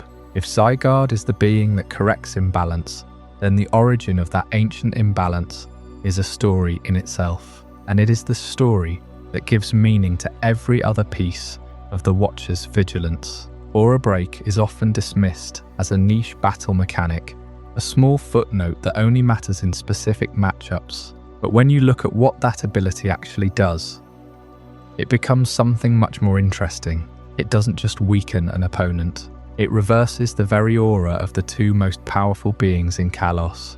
It inverts the influence of Xerneas and Yveltal, and that tells us a lot about what Zygarde really is. Because if Zygarde were simply another force of nature, it wouldn't need to counterbalance anything. It would just do what it does. But the fact that its signature mechanic is designed to negate the powers of life and destruction means that Zygarde exists outside of them. It is not a rival, it is not an equal, it is a mediator, a referee that steps in when the two extremes of existence start to get out of hand. So what exactly is Zygarde mediating? Well, it starts with Xerneas, the life Pokémon.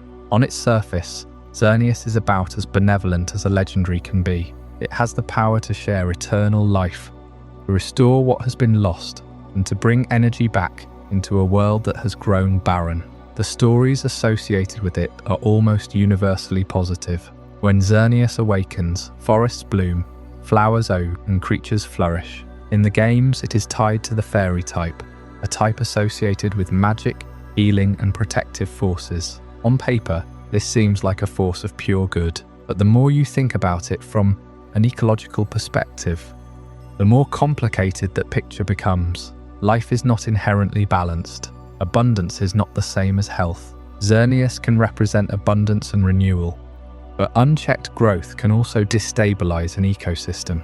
If life expands without limits, it crowds out other species. An overgrown forest can choke the rivers beneath it. A sudden explosion of new creatures can consume every available resource until the environment collapses under its own success. This is not a hypothetical. Ecologists know that when a population grows without any limiting factors, it doesn't bring paradise, it brings destruction. A deer population with no predators will strip a forest bare. Algae with no checks can create deadly blooms that poison the water. Life left completely unchecked is not a utopia, It is a crisis unfolding in slow motion. This is the problem with seeing Xerneas as purely good. It is a creator, yes, but it does not curate. It does not edit. It generates without discrimination, and generation without moderation is a kind of chaos all its own. The neo-forests that spring from its power would not know when to stop. They would simply keep growing until there was nothing left to sustain them. Now we turn to Yveltal, the death Pokémon, the destruction Pokémon. In the traditional framing, this is the villain. When Yveltal's wings unfurl, it absorbs the life force of everything around it. It is believed to steal vitality from all living beings, and can even bring itself back from the dead by draining the life of those nearby. In Pokémon Y, the game is dominated by the threat of this very destruction. Yveltal is fiercely territorial, capable of wiping out entire populations, and it is often portrayed as something you should fear at all costs. But here is where we have to be honest about how nature actually works. Death is not the opposite of life. It is a necessary component of it. Every ecosystem on Earth depends on the continual breakdown of once living things. When an old tree falls, it becomes the soil that nourishes the next generation. When animals pass away, their bodies feed the scavengers, and those scavengers feed the predators, and the cycle continues. Yveltal embodies destruction, yet destruction can be part of natural cycles when it does not become absolute. It can break down what is old, what is sick, and what is overextended. It clears space for new growth. It prunes the world. The nutrient-rich decay of yesterday becomes the fertilizer for tomorrow. Without this, the world would suffocate under its own expired life forms. So we have one being that creates too much and another that removes too much. Xerneas never stops generating.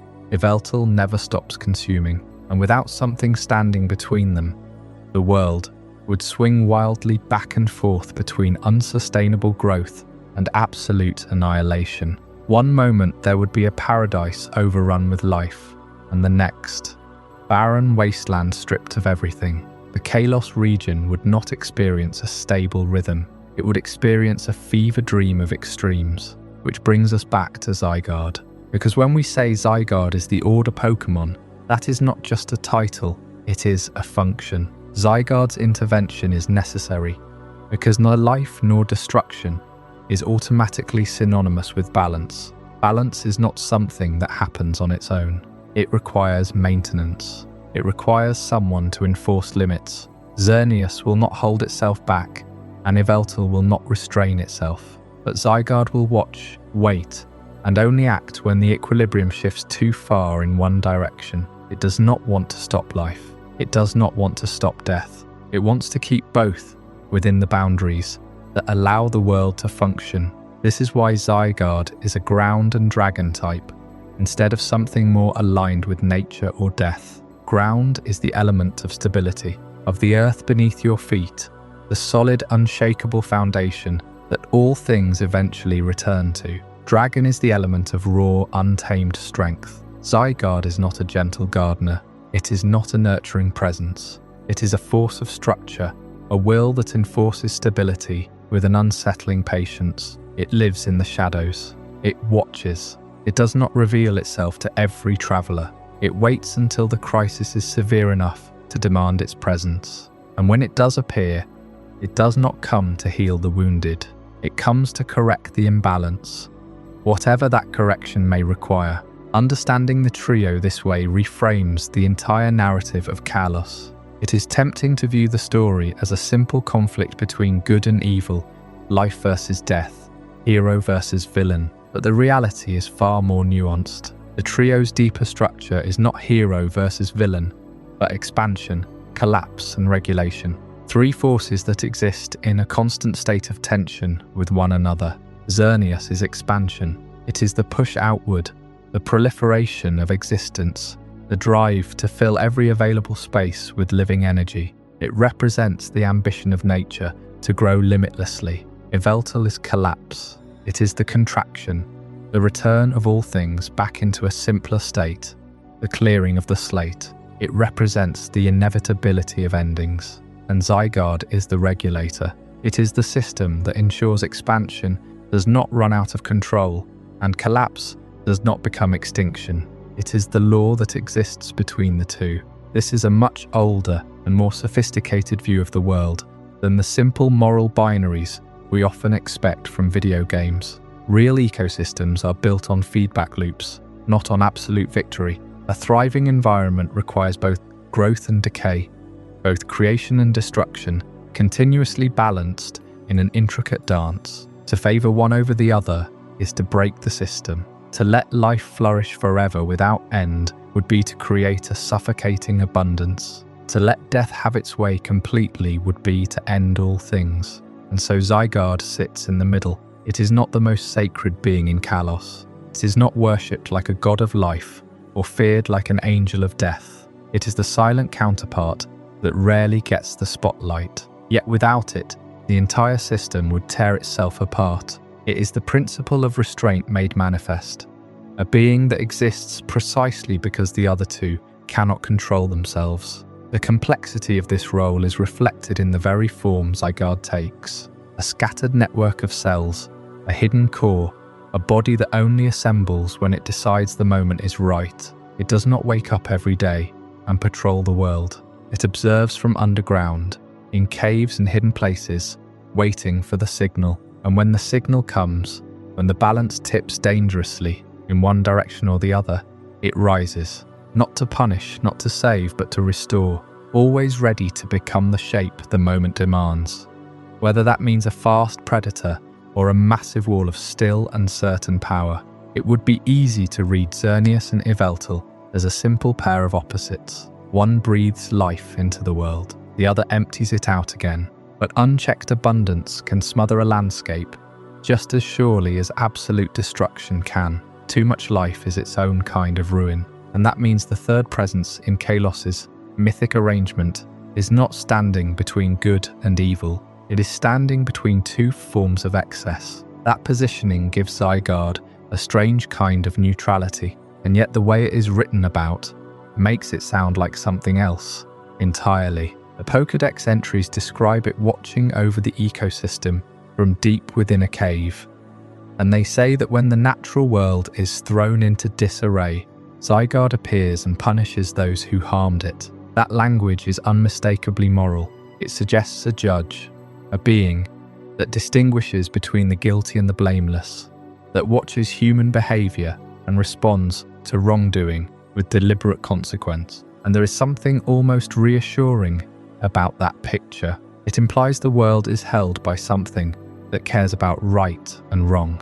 It turns environmental collapse into a story with a villain you could name, but the broader lore suggests something colder and more systemic. Zygarde does not seem to react to wrongdoing. It reacts to damage. And damage, from the perspective of an ecosystem, does not care who caused it or why. Consider how Zygarde actually works. It is not a single creature living in one place and patrolling a territory. It is a distributed organism, assembled from many individual cells scattered across the environment. Each cell is nearly inert on its own, a fragment of awareness embedded in the landscape. They collect information, they wait, and when the conditions are right, the cells come together into a body, and that body acts. This is not the behavior of a consciousness that sits in judgment. It is closer to a system that monitors a set of conditions and responds when those conditions cross a threshold. There is no deliberation front and center,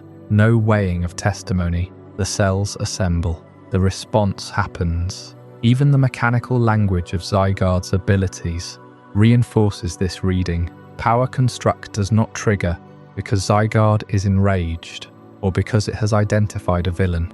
It triggers when Zygarde's health falls below a critical point in battle. Damage itself is the signal. The body reaches a state of injury, and the transformation into complete Forme follows automatically. It is a reflex written into the creature's structure, not a decision made in anger. An aura break, the ability that reverses the auras of Xerneas and Yveltal, does not pick a side between life and death. It neutralizes both. It holds the two forces in check. That is not morality. That is equilibrium enforced mechanically. Nowhere in its lore is there a moment where Zygarde announces itself, or issues a demand, or offers a chance to change course. It does not send warnings. It does not posture. It hides in the deep places of the world, watches, and then, without a word, acts. Even the way it was first encountered in the games reinforces this. Zygarde was waiting in Terminous Cave, in a part of the region you could simply walk past. It was not guarding a treasure or testing a hero. It was just there, below the surface, holding its position. And in the games that followed, the Zygarde Cube could gather cells from all across Alola, which suggests that this awareness was never really limited to one cave or one region's borders. Wherever the cells rest, the system is present, silent and watchful. Here is where the framing becomes genuinely uncomfortable. A well-intentioned civilization could still become a threat if its actions push the environment out of equilibrium. This does not require evil to make sense. A society that genuinely believes it is improving the world could build dams, redirect waterways, clear land for agriculture, introduce new species to bolster a struggling ecosystem. Every one of those interventions could be carried out with the purest motives, by people who love their land and want to see it flourish. But from the perspective of an ecological system, intent does not register. The system only sees the change. The river that once flooded and replenished the lowlands now runs controlled and silent. The predator that kept a population in balance is gone. The soil that held the slope in place has been stripped. None of that is malicious. All of it is destabilizing. And Zygarde's order, if it is truly order at all, would respond to the destabilization regardless of the story attached to it. This is why Zygarde is not nature's moral judge. A moral judge has to care about intent. A moral judge has to distinguish between the person who poisons a river out of greed and the person who poisons it by accident while trying to help. A moral judge listens to appeals and considers circumstance. Zygarde is not that. Its warnings about punishing those who harm nature can make it sound like a supernatural enforcer of human morality, but its broader law suggests something colder and more systemic. It reacts to ecological damage, regardless of who caused it. The poison and the accident produce the same result. The ecosystem loses its balance and the response begins. There is a particular chill in that idea. It means you cannot place yourself on the safe side of Zygarde's judgment by being a good person. You cannot negotiate with it through good intentions alone. You could spend your entire life trying to restore the natural world and then make a single miscalculation that sends a fragile system into collapse. And Zygarde would not pause to read your history. It would not recognize your devotion to the cause. It would only recognize that the balance has shifted, and it would correct that shift with the same weight it would apply to any other disturbance. Zygarde's order is therefore impartial, potentially frightening, and impossible to negotiate with through good intentions alone. It is not fair in the way that human justice aspires to be fair. It is fair in the sense that a falling stone is fair. It does not ask who you are. It does not consider what you meant. It simply moves according to its own structure, and the ecosystem is returned to its previous state, whatever that required. And yet there is another layer to this. The same creature that functions as an impartial, distributed system was also shown in the anime as a small defenseless core that could curl up in the palm of a child's hand. That contradiction is worth sitting with. A system that appears so cold at the scale of the whole world can also express itself at the scale of an individual fragment with something that looks almost like vulnerability. The cells are not aware of the whole. The core is not the system, and that gap between the gentle fragment and the overwhelming whole is where Zygarde's strangest nature begins to surface. If Zygarde truly operated less like a judge and more like a mechanism, the question becomes how such a mechanism is even possible.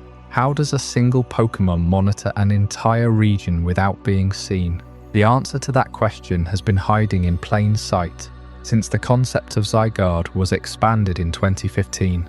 The cells. What were once just fragments of a legendary creature became the entire point of its existence. Zygarde cells are small, green, single-celled entities that appear across the landscape of Kalos, and later Alola, usually motionless and often mistaken for parts of the environment or ignored entirely. They can be found in fields, on rooftops, near water, in caves. They are everywhere, but they do nothing on their own. They do not attack. They do not communicate in any way a human would recognize. They simply exist, scattered across the map, waiting. And that is the first and most important meaning of the cells. They make Zygarde's hidden surveillance literal. Instead of a single massive body lurking somewhere in a cave, Zygarde can be present everywhere at once. A fragment settles on a fence post. Another rests on a patch of grass. Another sits near the edge of a city street. None of these pieces draw attention.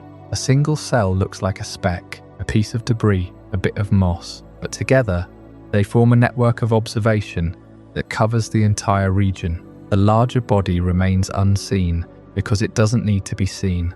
The landscape itself becomes the Guardian's eyes. This is a radically different approach to the idea of a legendary Pokémon. Most legends are defined by their presence. Xerneas is the great stag of life, a being that walks through forests and radiates renewal. Yveltal is the winged shadow of destruction, unmistakable when it appears. But Zygarde is defined by absence. It does not need to be present in full, because it is present in pieces. And those pieces are so small, so unremarkable, that no one notices them until the moment the system activates. That leads directly to the second meaning of the cells: resilience. If Zygarde can be fragmented into thousands of pieces and still function, then it cannot be truly destroyed.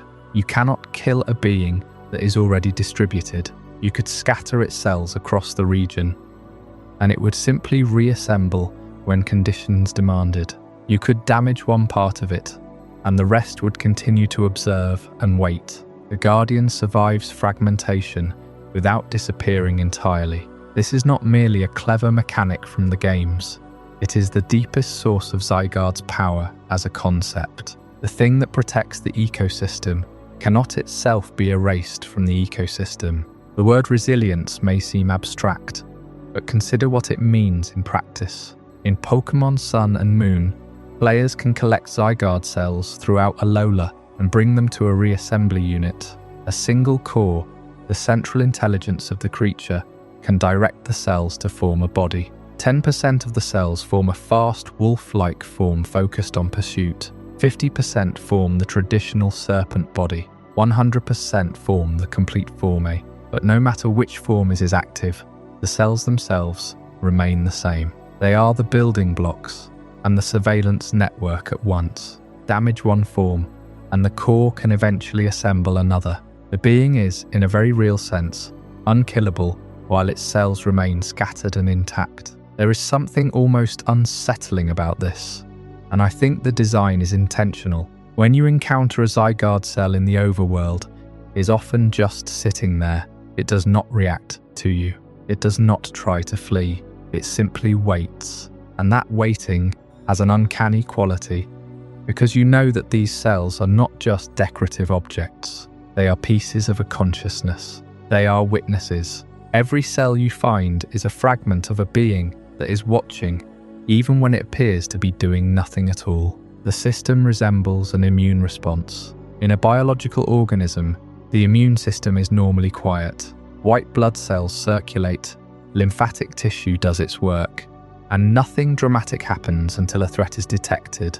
But when an infection reaches a critical threshold, the immune system activates. It stops being passive and becomes aggressive. It isolates, attacks, and restores the body to equilibrium. Zygarde works the same way. Its cells are latent and dormant under normal circumstances. They do not patrol. They do not punish small disturbances. They simply wait. But when the danger to the ecosystem reaches a critical level, the dormant components become active. Cores are alerted. Cells gather. Forms assemble. And the defender acts. This immune response model explains something important about Zygarde's behavior. It is not angry. It is not vengeful. It is not even particularly interested in individual creatures. A fever does not hate the infection it fights. An immune response does not judge the pathogen. It simply recognizes a threat to the system and mobilizes to neutralize it. That is why Zygarde can feel cold or even mechanical in its behavior. It is functioning exactly as it should. The activation threshold is what determines its response, not morality, not intention, not identity. And here is the part that makes Zygarde genuinely formidable. Its power comes less from possessing infinite force than from being difficult to erase. When you fight a traditional legendary Pokémon, you are facing a single powerful entity. When you fight Zygarde, you are facing a distributed system. You can outmatch a body, you can overpower a form, but you cannot easily eliminate every cell scattered across the region. You cannot destroy the network. And even if you reduce Zygarde to its core, that core can begin again, assembling new cells over time, rebuilding itself from the fragments of its own existence. This is what makes the 50% Forme's rather unassuming presence in Pokémon X and Y so interesting in hindsight. When players first found Zygarde in Terminous Cave, it was just a legendary Pokémon waiting at the back of a cave, like many before it. But the later expansion of its lore revealed that this was only a fraction of the whole. That serpentine body was just the partial assembly of a larger structure. It was, in a sense, a fragment pretending to be a complete being. The real Zygarde was hidden throughout the entire region, distributed, patient, waiting. The implications of this are subtle but profound. Zygarde cells teach us that observation does not require a central location, resilience does not require a monolithic body, and power does not require overwhelming force. The world's most reliable guardian might not be the strongest being in the ecosystem, but the one that cannot be fully removed from it. In that sense, the cells are not just a mechanic or a gimmick, they are the philosophical core of what Zygarde is. And that brings us naturally to the relationship between the cells and the cores themselves. Because if the cells are the system's distributed eyes, the cores are something entirely different. They are the centers of will, the drivers of action. A cell can gather, a cell can wait. But it is the core that decides what the cell does with what it observes. The dynamic between the passive fragments and the active mind is where Zygarde's true nature comes into focus. The cells make Zygarde's watching possible. But they also open a much larger question that the stories never fully answer. How did these cells come to exist in the first place? The games drop Zygarde into Terminous Cave with a Pokédex entry about appearing when the ecosystem is in trouble. There's no origin myth, no creation story, no ancient event that scattered its pieces across the land. The cells simply are. They exist the way the air and the water exist, without explanation, without a beginning, and that silence is telling, because it leaves room for something stranger than a single creature with a single origin. If the cells have always been spread across the world, then Zygarde isn't something that was created at a specific moment. It's more like a pattern that can manifest when conditions demand it. The network of fragments could have been waiting in the soil, and the trees, long before any human legend named it, watching without being seen. And the body we encounter is just a part of that pattern that chose to take shape. That framing makes Zygarde unlike the other legendary Pokémon of Kalos. Xerneas and Yveltal both have defined roles in the balance of life and death, but they're also individuals, beings you can point to and describe. Zygarde points back at everything because it might be everywhere already.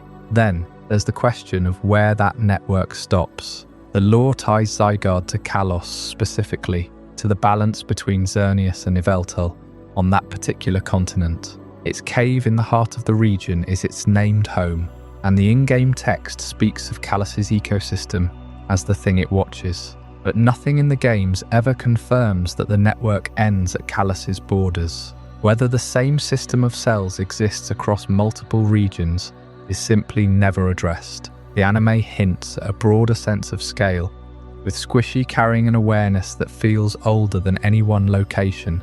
But even there, the focus stays close to home. So the possibility remains that Zygarde is not one creature at all, but a distributed organism whose reach we have only ever seen in fragments. You can travel across an entire region without the slightest sense that part of the land is noticing you.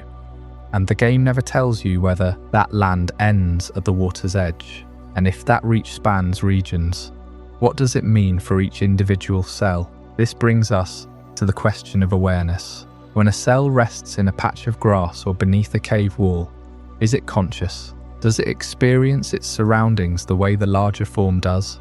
Or is it more like a piece of equipment, inert until the core calls for it? The stories leave room for both readings. Some depictions make the cells feel like silent sentinels that sense disturbance on their own, somehow aware that they belong to something larger.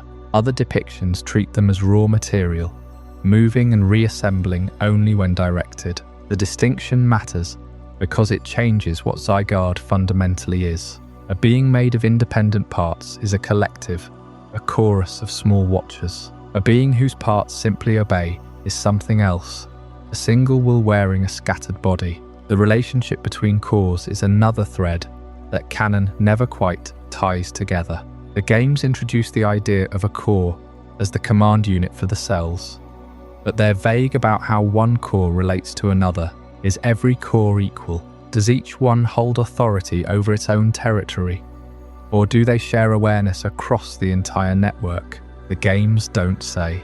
The anime is actually clearer on this, because the XYZ era shows multiple cores with a defined relationship, each carrying its own sense of purpose and priority. But that clarity never made it into the games. There the player assembles a core and cells into forms, without any indication of the hierarchy between separate cores. It's deliberate ambiguity, a space where the story lets you wonder without ever offering a final answer. Even the final form doesn't resolve the deeper question of whether Zygarde truly has a permanent body. Complete Forme feels definitive, like the full assembly of every piece, the creature finally showing itself at full strength. Its dramatic appearance in the anime made it feel absolute, as though the fragments had finally revealed the true shape beneath them. But the lore never claims that this is the original or final form. It's a configuration, the most powerful arrangement we know of. But the possibility remains that other arrangements exist, or that the cells have a purpose beyond assembly altogether. Maybe Complete Forme is just one expression of a system that can take any number of shapes, and the fixed body we expect from a legendary Pokémon is not actually how Zygarde works. Perhaps that's the deeper point. With most legendary Pokémon, the mystery surrounds an origin story, the event that created them, or their role in an ancient conflict. With Zygarde, the mystery is structural. The stories never fully explain how Zygarde's cells originated, and they never confirm whether the network has always existed across multiple regions. They leave room to question whether every cell has independent awareness, or merely follows the direction of a core. They hint at, but never define, the exact relationship between different cores, preserving deliberate ambiguity. And even Complete Forme does not answer whether Zygarde has a permanent body or simply the most powerful temporary arrangement. Zygarde is the rare Pokémon whose identity is built on not being fully defined. The cells stay scattered, the cores stay hidden, the origin stays unknown, and the whole system keeps working exactly as it should. The watch never stops, and no part of it ever asks to be understood. That's what makes it such a fitting guardian of order. A presence that watches without ever needing to explain itself. There's something haunting about those unanswered questions. We don't know where the cells came from, whether they were always scattered through the land, or whether some ancient event placed them there. We don't even know if each fragment carries its own flicker of awareness, or if all of it flows from the core, like branches from a single buried trunk. But of all the mysteries Zygarde leaves open, the most pressing one might not be about its origin at all. It's about what happens when this quiet watcher finally decides to act. Zygarde's mission to restore order does not guarantee that its methods will be gentle. The word restore implies a return, a correction, a pulling back toward a state that existed before something went wrong. But correction, when it comes from nature itself, has never been polite. And here is the uncomfortable truth hiding beneath this guardian's role. The same power that protects ecosystems can destroy machines' armies or civilizations that it identifies as destabilizing forces. The energy that lets Zygarde watch over the land is the same energy that could level that land absolutely flat. Let's trace what that actually means. Zygarde is not a god of justice in the human sense. It doesn't punish wrongdoing out of anger or moral outrage. It doesn't weigh the intentions of individuals. It observes patterns. It senses disruptions. When an ecosystem is thrown into disarray, it emerges and reveals its power. But ecosystems are not isolated from human activity. They're entangled with everything that happens above ground. A dam that diverts a river, a war that burns a forest, a machine that drains a marsh. From Zygarde's vantage point, these are all disturbances of the same kind. They create imbalance. They require correction.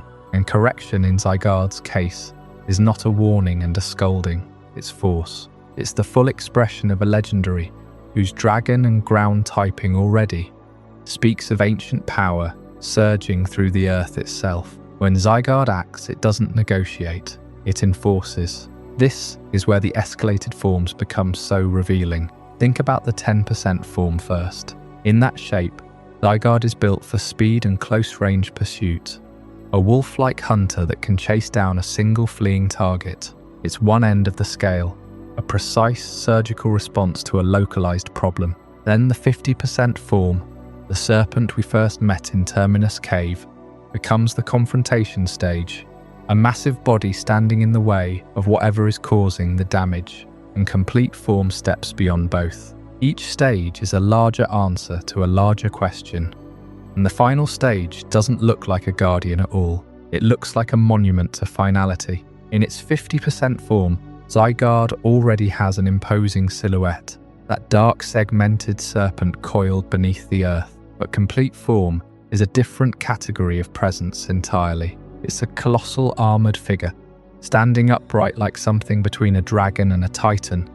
And when those cells flood together, the transformation itself seems less like an act of heroism and more like an event. Everything in the surrounding sky and ground responds. The assembled body moves with the weight of a continent, and its very existence carries the unsettling implication that preservation may require overwhelming violence, that to save the system, Zygarde may need to become a force that cannot be resisted, cannot be reasoned with, cannot be outlasted. But if you need overwhelming violence to preserve something, what exactly are you preserving, and at what cost? This is the duality that makes Zygarde so difficult to love in the way we love other legendaries. Xerneas gives life. Yveltal takes it away. Both are forces tied to cycles, and both have a kind of clarity about them. But Zygarde is neither giver nor taker in the usual sense. It's a threshold. It's the point when nature decides that too much has gone wrong,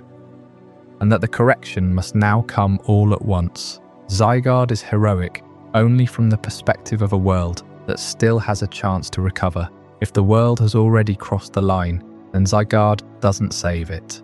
It cleans it up. It removes whatever is causing the imbalance, and it does so without hesitation and without sentiment. From the perspective of whichever element is torn away, Zygarde is not a hero at all. It's a catastrophe with scales and a heartbeat. There's also something deeply cold about the distributed nature of this being. Imagine trying to anticipate a threat when every fragment of it is part of the environment you inhabit.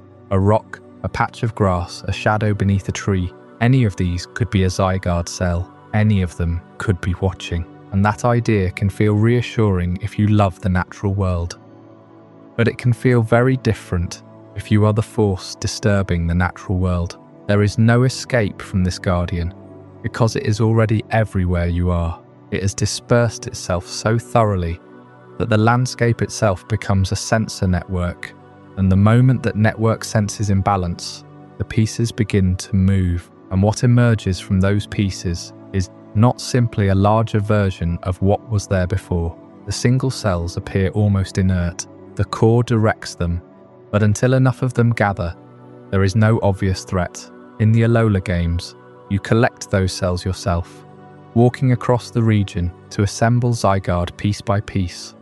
And the strangest part of that experience is how ordinary it all feels. You're picking up coloured fragments scattered through the world, some hidden in plain sight, and only gradually do you realise what you're building. The gameplay is gentle. The result is anything but. Once the cells complete their assembly, the same system that was nearly invisible in its scattered state becomes a presence that can dominate battlefields, cities, and entire regions. The power that was supposed to be protective is now indistinguishable from the power that would be used to destroy.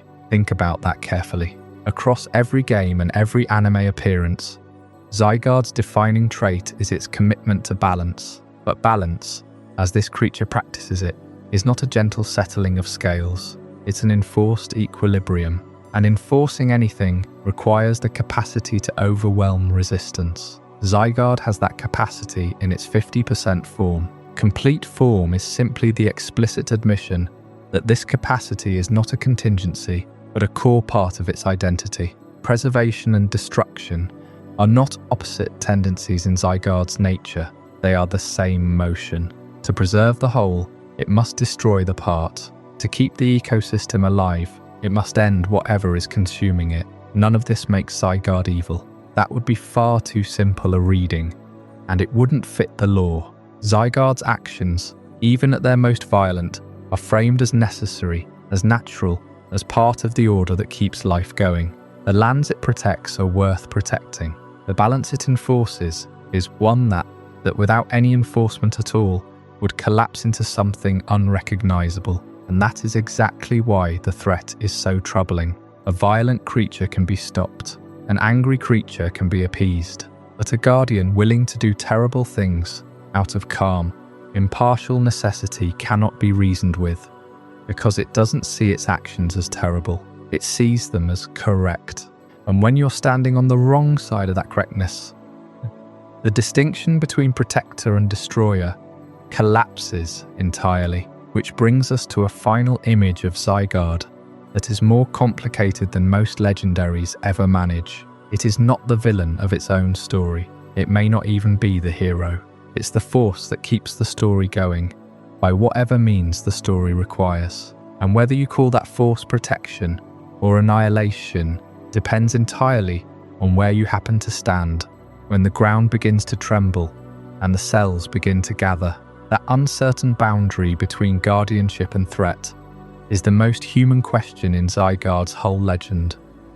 Because it's the same question we ask of any power that claims to act in our defense. Who decides what balance is? How much disruption is tolerable? And whether the one who restores order can ever be trusted with the destruction that restoration demands. The same power that protects ecosystems can destroy machines, armies, or entire civilizations. That is the uncomfortable truth about Zygarde. But the deeper strangeness is not that this guardian can become a threat. The deeper strangeness is where it waits while the world turns. Zygarde's complete story progresses from a hidden serpent in Terminous cave to a distributed organism capable of assembling an ultimate form. In Pokémon X and Y, after the main story ends, the player can descend into Terminous cave, deep in the heart of Kalos. There in the dark, a single serpentine creature waits. No build-up, no grand cutscene, no ancient prophecy, just a dragon and ground type standing in the quiet. Its Pokédex entry explaining that it appears when the Kalos ecosystem falls into disarray. For years, that was all Zygarde was. A hidden serpent, a final encounter for the most dedicated explorers. A legendary that felt more like a footnote than a force of nature. Then in 2015, everything changed. The anime introduced a small green creature that Bonnie named Squishy, a Zygarde core, and with that single detail, the entire framing of the legendary shifted. Zygarde was never one body at all. It was a distributed organism made of cells scattered across the land, each one a tiny fragment of a larger awareness, each one watching. The serpent in Terminous Cave was just one assembled state of a being that existed everywhere at once. A few years later, Pokémon Sun and Moon made this even more literal, letting players collect cells across Alola and assemble Zygarde's forms themselves. Those cells, cores, and forms reveal that the true legendary is not a single monster waiting for a trainer, but a system watching for imbalance. The 10% form is a fast, wolf-like body built for pursuit, able to track down whatever threatens the balance. The 50% forme is the familiar serpent, the form that seems to embody patient, coiled watching, and the complete form is what happens when enough cells gather around a core, a towering titan that emerges only when the threat has become overwhelming. Each form is not a different Pokémon. It is the same system expressing itself at different scales of response. What makes Zygarde unique among the legendaries of Kalos is how it relates to its counterparts. Xerneas and Yveltal make the forces of life and destruction visible. Xerneas is the great stag of renewal, its antlers glowing with the energy of creation. Yveltal is the wyvern of endings, drawing in the life force of everything around it. They are cosmic and dramatic, forces you can point to and name. Zygarde waits beneath them, measuring the consequences. It does not create. It does not destroy, at least not in the grand symbolic sense. It regulates. It watches what life and destruction leave behind, and it responds when the system they create begins to fail. This is why Zygarde has always different from other legendaries. Its role is not mythological, it is ecological, it is systemic. In the anime, Squishy's journey through the XYZ arc tied Zygarde to a crisis involving environmental disruption and weaponized power. The complete form's dramatic debut turned Zygarde from an understated game legendary into a major lore figure, but even at its most active, always felt like a response rather than an instigator. It was never the one causing the imbalance. It was the one that showed up afterward. There is something almost unsettling about that. The thought that fragments of Zygarde might be scattered across the landscape, lying dormant in caves and forests, quietly observing.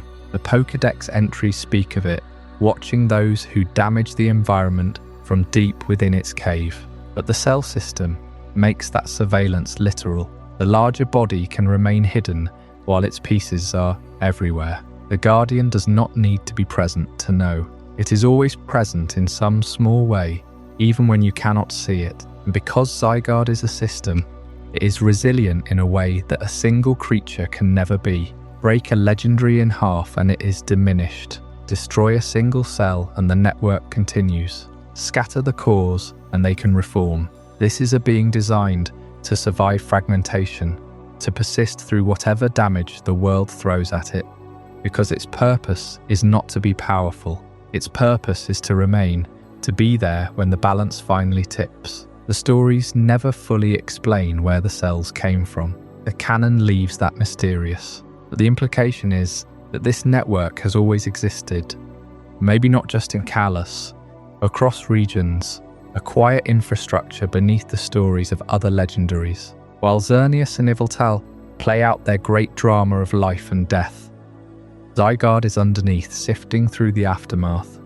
deciding whether the system can still repair itself, or whether it needs to intervene. When Zygarde does intervene, it is not gentle. The same power that restores ecological order can identify a civilization as the destabilizing force and act accordingly. The complete form is an ultimate expression of defensive and offensive power, a being that can wipe out whatever threatens the natural order, whether that is a natural disaster or a human creation. Zygarde does not distinguish between a flooded river and a weaponized machine. Both are imbalances. Both must be corrected. And yet for all that power, the final image of Zygarde is not a ruler. It is not a king on a throne. It is not a god demanding worship. The final image is the one we saw in Kalos all along, a presence beneath the surface, a shape in the darkness of Terminous Cave. A network of cells resting in the soil and the grass, in places no one thinks to look. Zygarde is not supposed to be seen. It is supposed to be felt, only when something has already gone wrong. Pokémon X and Y never give Zygarde a dramatic reveal. There is no cutscene, no music swell, no ceremony. You simply walk into the deepest room of Terminous Cave, and there it is, already looking at you, as if it knew you were coming. That is the only introduction a silent regulator will ever need. It does not announce itself.